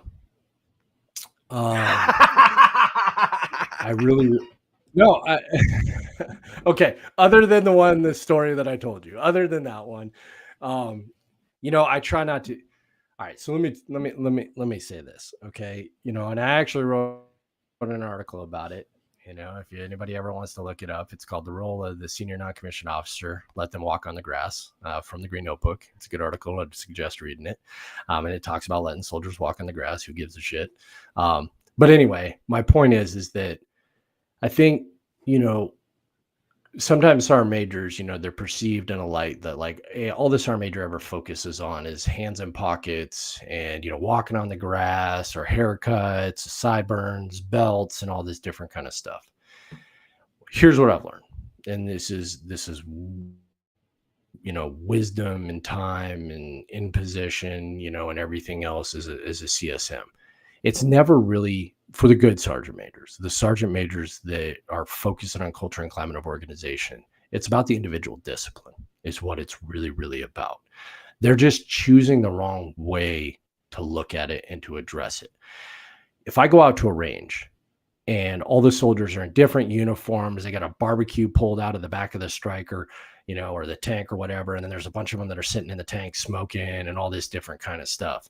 The tendency is we start jumping into those issues. But guess what? That's not the problem. None of that's the problem. That's a symptom of a disease, and the disease is indiscipline and a failure of senior non-commissioned officer to establish and enforce discipline and standards in their organization.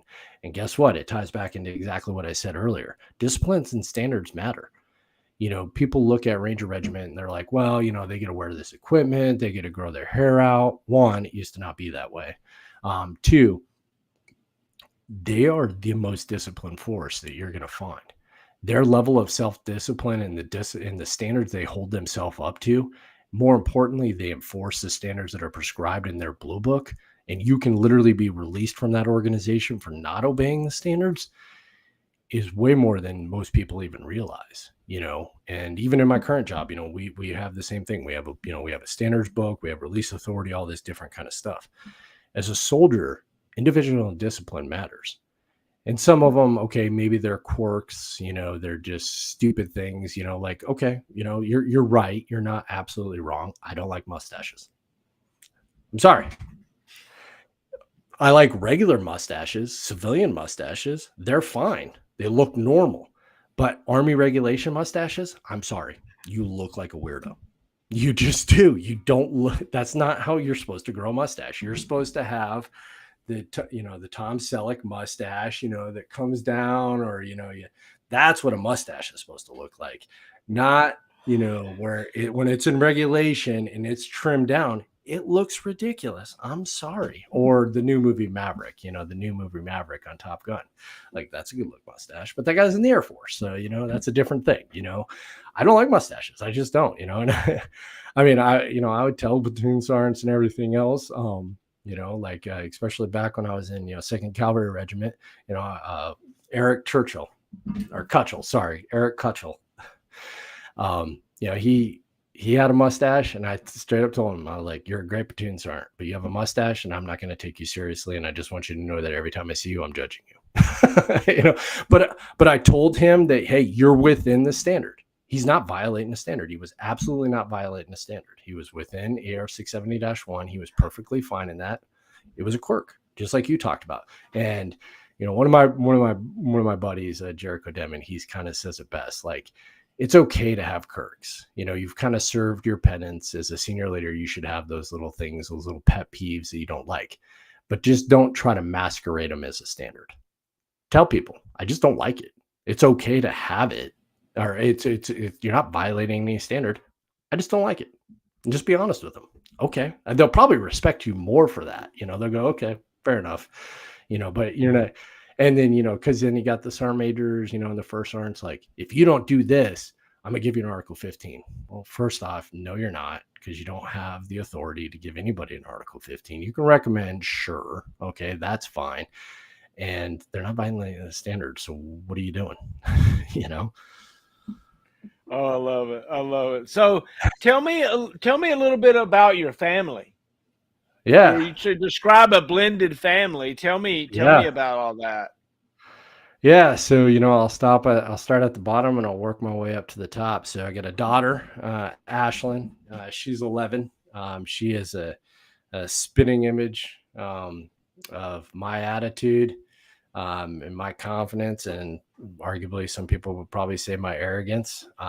She is nothing but, she is spitfire. Plus she's got 3 older brothers. So she has to put up with their shit and defend her own, but she's an athlete, and she's pretty amazing. And I'll come back to her in one second, but I want to talk about the boys. My next boy is Keaton. He's 13 years old. He's just anytime he looks at you and he smiles, you're going to smile. Like, he has that smile that's infectious. Like, he is going to infect you with that smile, and he's just hilarious, and he loves to just, joke around and mess around. And, he's always just kind of been a riot. When he was a baby, we used to call him the Tank because he's a bigger kid. He's not overweight. He's just big. He's just stocky. And so when you crawl, he would sound like a tank. And then when he got to be about a year old, he figured out he could walk. But then he realized, man, like I can move faster crawling. So then, and we would constantly correct him, like, Keaton, stand up, walk, you can walk. But he would just crawl, and he'd just sound like, because now he's, bigger, and he's just like, so everybody called him the Tank. It was pretty funny. Then my next son, who's 17, Aiden, and his name's Aiden Michael. And well, actually, let me back up real quick. Sorry. Keaton's middle name is Keaton Casey. His middle name's Casey, after Casey Cassavant, one of my dear friends that was killed in Iraq, in early 2004. And then Aiden Michael is my oldest, biological son. But, he just carries the weight of his world on his shoulders, just like his dad. He works his ass off. I was talking to him today, and he's like, he's working 2 different jobs in the summer because he's got the time, and he's got the weirdest, he loves band, and I don't know where he gets it from. I don't know. I don't have a musical bone in my body. I can't carry a tune. I didn't even know reading music was actually a thing. I didn't even know what that meant until he kind of explained it to me. But he plays 3 different instruments. He plays on prep band, school band, marching band. He's also part of an adult jazz band. He just loves it. Absolutely loves it. He's done tryouts. He's going to be on a couple of state honor teams in 2 different states this year. Well, he's trying out for them, and he's just amazing. Plus he's got all the height. He's like 6'5", man. He's just tall as shit, so.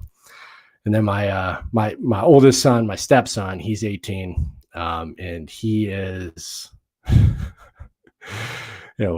just right before we hopped on this, he was showing my wife pictures of himself 6 months ago and now, and he's like, am I bigger? I don't think I'm any bigger, because he's been really hitting the gym. He's been really doing well, hitting the gym and eating, make sure he eats a lot and everything else. And both of us are like, yeah, like you're really getting muscular. And he's like, no, like I'm not. And I'm like, all right, here's the deal. You got body dysmorphia. Okay. Like, trust me, you're getting a heck of a lot bigger.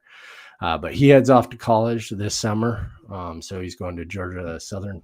We're pretty excited. But he's going to be the entrepreneur. Like, he is, he knows it about himself that, he has a hard time like sitting down and focusing on one thing. Like, he wants to be thinking about a million different things at one time.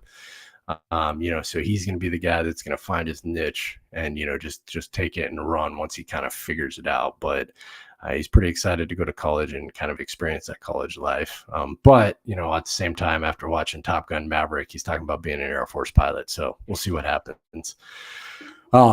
But my daughter, 3 older brothers, she's had to learn to definitely kind of carry her own. And the crazy thing is, so I had my 2 boys first, and, boys are awesome, and they're like, because when a boy looks at you, it's like, that's my dad, and then they wrestle you, especially when they're younger, and you fight, and you wrestle with them and everything else, because you're the dad, and all that stuff.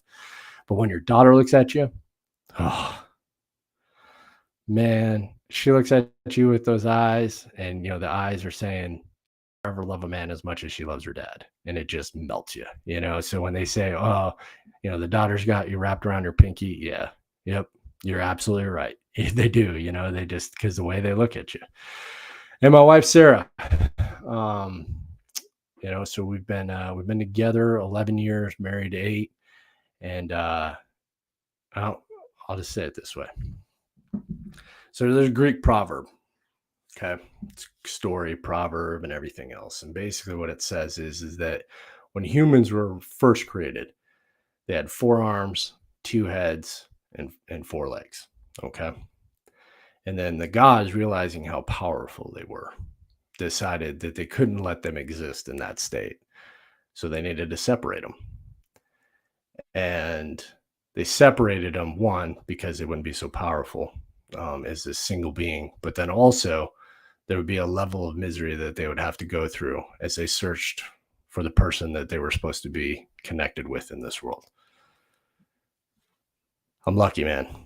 I found that one that I'm supposed to be connected Yay. with. And she's a pain in my ass.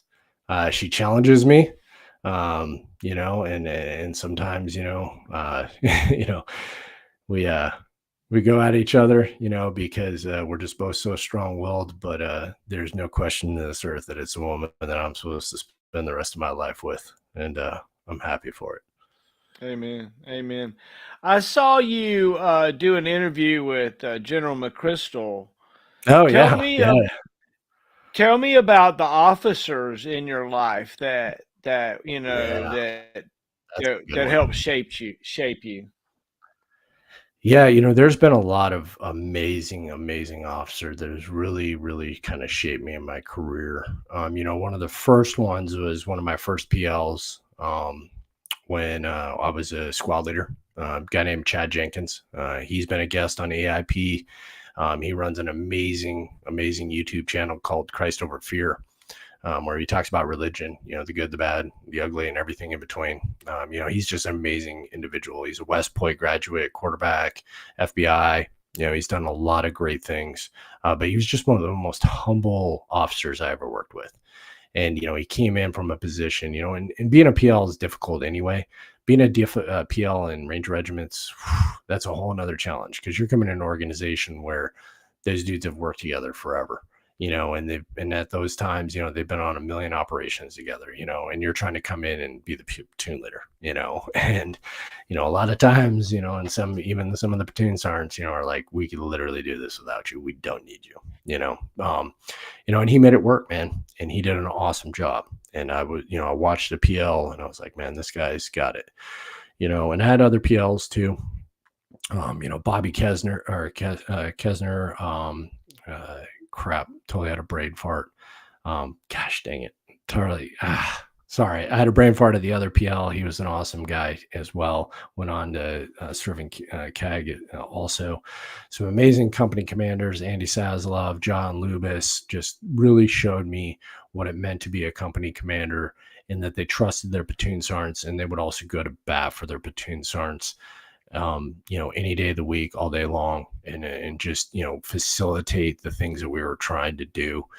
You know, amazing battalion commanders, you know, General Carilla, you know, being one of the pivotal ones, did a lot of amazing, complex, difficult things with that guy.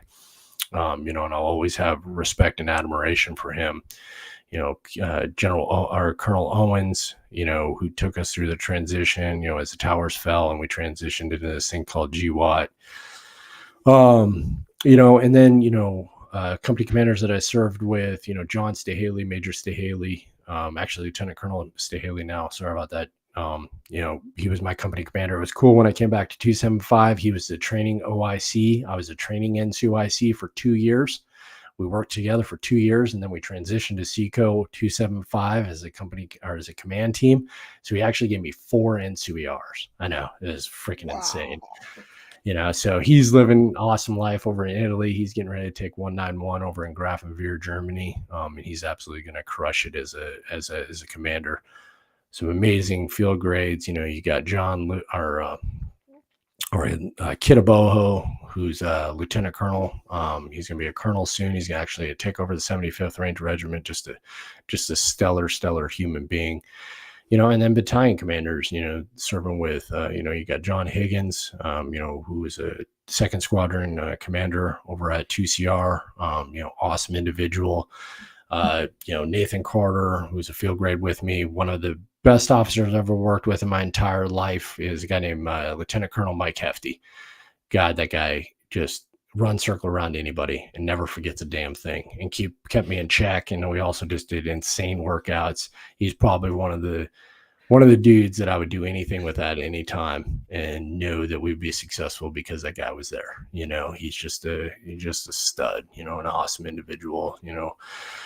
David, you know, Major David, our Lieutenant Colonel David now, you know, S3 over at 2CR. And then, you know, at the end of the day, Colonel Hof. Colonel Hof, I had the privilege of working as at 2CR as a brigade command team together. Absolute amazing man, amazing individual. Let me just give you an idea who this guy was. I came over and I worked with him at first SFAB, below the zone, selected to be a 1-star general below the zone. And a lot of different reasons, a lot of different decisions, and everything else. Was getting ready to go over to Korea to do his first billet as a 1-star and decided to retire instead. And did it because of his family, and did it for all the right reasons in the world, and checked his ego and made a decision because of what he wanted his life to be and how he needed to be there for his family. And I will have undying respect for that man. And there's a plethora of general guys that are general officers now. You got, like you said, General McChrystal. I always respect and admire that man. General Votel, General Clark, General Thomas, General Carrillo, already named him. Oh, another one. And he's been in the news lately as he gets ready to take UCOM, so NATO. General Cavoli. One of the most remarkable general officers I've ever worked for, that used to do weekly Teams calls, him and Sergeant Major Abernathy, as the USERA command team with all the brigade command teams across Europe. Weekly, no agenda, just talk. Tell me what your problems. Tell me what hurdles I can help you overcome. As a 4-star general, while he's 3-star at the time, and then 4-star, was unbelievable to me. I was just, I can't speak. And then, General Nori as well. He's just another great guy, and I always loved being around him and talking to him, and just this infectious, positive attitude. And there's probably about 50 other officers that I didn't name, and I apologize to everyone individually. Shoot me a message and I'll tell you I'm sorry. I love it. It's really interesting to think about all of these names that you just threw out, and the warriors that go unnamed, right? Those privates and specialists and sergeants that came in, they were in the regiment, they were doing those things, but they didn't make a career out of it. They were at the tip of the spear for 2 or 3 or 4 years, and then they were out. They went on about being great Americans, right? It is a meat grinder in a lot of ways, what you guys were doing. But there were some of you that stayed the long haul, right? Who were some of those NCOs that were with you forever? Is there a list of just a few of them? Oh, man. How much time do we got? Oh, man. Oh, geez. NCOs, man. Where do I even start? You got, Jericho Denman, platoon sergeant with him, Spicer, Steidel, Dalton, Nelson, first sergeants, Roberts, Boyer, Bernie Felino, Adam Nash, all the, sergeant majors, even outside of regiment, at the, the regiment, you got the Hall, you got the Inman, Birch, huge guy that took the regiment to a level that many of us would never have thought of. You got Kurt Donaldson, Brett Johnson, they're sergeant, the regimental sergeant major now, and the future one, and coming up. You got Velez when I was over at 2CR, Gardner, love that dude, to death. Abernathy, I already kind of named him a little bit in another conversation. The squadron CSMs that I had, over at 2CR that, was crazy, because we were like working together, and then I got activated on the brigade list and took over the regiment, so it was like, all right, guys, like now we can all work together and get the stuff done that we want to get done. You got Yadis, Brister, sorry guys, Jackson, Allen, Carbone, those are some of the guys. And then, over here at first SFAB, I've got remarkable sergeant majors, from my brigade ops sergeant major Fagali, before him was Morgan, Manon, Hare, Dean, Williams, Carlson's, he's my third squadron CSM, and he's definitely more qualified. He should be the brigade CSM, not me. Suarez, Rodriguez, before him was Castleberry, and then Flynn, and then you got Allen, or I'm sorry, Martin. They're all the CSMs that I currently serve with, and they're just remarkably talented individuals. And I'm just constantly in admiration of how they are as CSMs. I'm like, God, I wish I'd have known that when I was a CSM, at that level. So, right. And then you got the brother and the peers, across the installation, and Gardner and everything else, and Sergeant Major Sims, up at Forcecom, Jones at Southcom, Graves, who over at AR South. They're just incredibly talented individuals that and we'll pick up the phone when I call them. But probably one of the most important mentors that's really carried me through as a Sergeant Major is a guy named Sergeant Major Reese Teagle, that has really been pivotal, and him and I would talk when he was a battalion CSM, I was a battalion CSM, and then I was a brigade CSM, he was a brigade CSM. We'd exchange things, we'd talk about things, even though he's senior to me. And then, I had the luck and the ability that, he's my division CSM, now, and he was also on Legends as well. He's just a remarkable dude that has a career that goes all the way back to prior to Somalia, and he just continues to serve with every fiber of his being. And it's unbelievable to watch. It's inspiring to watch, quite frankly, that a guy would be, willing to do the things that he's done for so long, and just everything that he touches, he just makes it better in every way that he possibly can. And General Jackson, the previous SFAC, CG, just one of the most open, transparent guys that, you could call and have any kind of conversation with at any time. And I always appreciate a general officer that I can do that with, that I can call and, have a candid discussion. It's not always need to be, pompous in circumstance. I can give you the real account of what's going on and the troubles that we're encountering, and, not get, just kind of a party line answer. Yeah. Yeah. Do you remember your first soldier? My first soldier? Yes, I do. It was two of them. Yeah. Tell me about it. My first two soldiers, I was a gun team leader, and it was Specialist Blake and Specialist Tatro. Specialist Blake was 28 years old. I was 19. He had a career in the National Guard, had been a flight attendant, traveled the world, experienced all kinds of different things, and he actually even had a deployment to Kosovo in the National Guard. And he was, one of my AGs. And then the other guy was Tatro, fresh out of high school, a big doof at first, and I learned a lot of leadership, and I apologize. Well, fortunately, Blake's no longer with us, but Tatro, and I still apologize to him that, he had to learn a lot of lessons the hard way as I figured out how the hell to be a leader. He was writing down what not to do like you were. Yeah, he legitimately probably was. But those are my two. First soldier says the same thing. Yeah. Yeah. Well, Corporal Burke. Yeah, Corporal Burke. I'd like to smack Corporal Burke. If I could run into him, I'd probably smack him across the face. Oh, that's great. That's great. So let's think of kind of closing things out. What I want to think about is where's Mike Burke in 10 years? What's the trajectory that we're watching? Where, you're probably going to be maybe retired, probably going to be, either that or you'll be the Sergeant Major of the Earth by then. And, tell me about what's, where you're at, or what you think about. Yeah.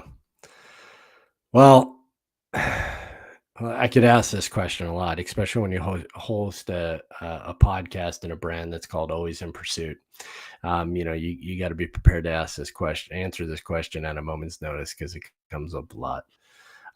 The answer is a lot. But to be more specific, I am retiring. So, I will be retiring in the next year. And, there's a lot of different reasons, and none of them have to really do with the Army, to be honest with you. The only thing that really has to do with the Army is I don't want to get into a place where I'm mad at the Army, or I'm not liking what I do. And I'm not mad, I like what I do. So it seems like a good point. It seems like a great transition point. Why would I want to leave on a low note? I want to leave on a high note, and I want to be happy with what I've done. And also it's just because there's a lot of other things that I want to do. We run the 2 podcasts, just like we talked about, Always in Pursuit, which is, self-development, leadership focused, talking about people's stories, but more importantly of how those stories have facilitated future success, and we tend to talk to people that are still kind of in the grind, they haven't reached any kind of pinnacle. And the Legend of the 75th, which is just about capturing the stories of the people that made up that formation, the legends of that organization, talking about that time and tying people back into the network. And I do those as hobbies. I do those in like 1% of my time, because 99% of my time is dedicated to the uniform and the things that I do for that formation. So I want to be able to spend more time on those, also, I want to pursue some more academic work. Education's a big thing to me, especially because I just really kind of didn't focus on it when I was younger. So I always kind of feel like I'm, playing catch up.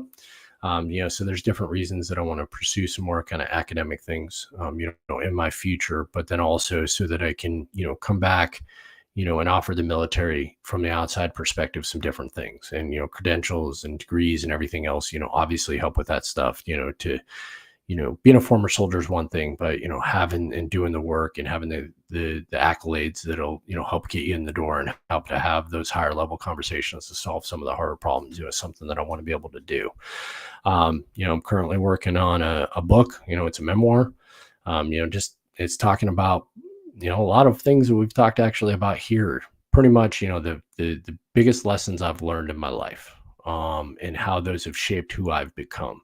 But it's not just about the stories. It's not just about the lessons learned. It's also about what I call the parting takeaway, where where the reader can read it and go, okay, this is how this correlates to my life, and how I can apply it in my life. So it's also kind of, something that people can read and they can walk away with things. Because sometimes, you read a book and you're like, oh, that was a great book, and then you don't remember it. I want to create something that people go, hey, one, they can flip back to and they can go, I want to read this again because, there's something that I'm dealing with that this correlates to, but also they can walk away and they can go, okay, this is what I've taken away from this book. And this is how this is going to apply to my life going forward. So I'm currently working on that. I would say we're about 65% done with that. And I want to continue to do the blog, doing podcasts, getting out there, telling the stories, and sharing with the broader audience about how the veteran perspective and the civilian perspective can overlap and fix some of the hardest problems that the country has. I know that's very lofty and big in scope, but we got to start somewhere, and a lot of the conversations that we have in both podcasts, quite frankly, are trying to drive that discussion. And that's really what it's about at the end of the day, is us driving that discussion. And we just need to have it more and figure out how we can take lessons learned from both sides of the fence and fix some of the wounds, some of the scars, and some of the discord that's, we're seeing in our society. Amen. Well, thank you for what you're doing. We appreciate you getting your voice out. You're a leader in your community, obviously, and doing these hobbies on the side. And when I saw what you were doing with Legends of the 75th and how you'd structured it and the things, I'm obviously intrigued, right? I love it. And so I really enjoyed it. I like what you're doing, and I'm a big fan. So yeah. So hey, I'm gonna say thank you very much. I'll give you the last word, and we'll sign out. No, hey, I just want to thank you, man. Your questions, your interview style, like, man, I gotta go back and like review this myself, because there's a lot to take away, man. You're a master of your craft. You're doing amazing things, and you threw me some curveballs that really, really made me think and go, man, I got to dig deep into the memory bank, the emotion bank, and everything in between. And I got to think about some of the things that I want to say, you know, and how I convey this in the best way possible. So bravo, man. Bravo being a host. I've listened to a few of the episodes. You're doing a remarkable thing. And I just really appreciate, you know, all the stories that you're capturing and the stories you're telling, and you're just giving the veterans the voice and reconnecting people with, you know, everybody. And, you know, the last thing is, you know, if anybody wants to connect with me and, you know, see some of the other things, you know, we're on most of the major, social media platforms. You know, you can search Mike S. Burke or Always in Pursuit or Legends of the 75th. We've got different pages for that on LinkedIn, Facebook, and I'm on the Instagram as well, and Twitter. You know, and just, you know, if you got more questions or things that you didn't think that we answered or we talked about, hit me up and let's have a conversation. But Will, you're an amazing human being, man, and I'm glad to be connected with you. Yay, thanks. I enjoyed it so much. I got to show, as we get out of here, my dad, and one more time, me and Dad. Dad and I did this today, man. We're I love it. Yeah, it was cool, man. Yeah, right. That's us doing the electrical. And Dad's ciphering everything out, you know, and we're running the wires up there. But yeah, that's Dad and I. Say good night, everybody. Night.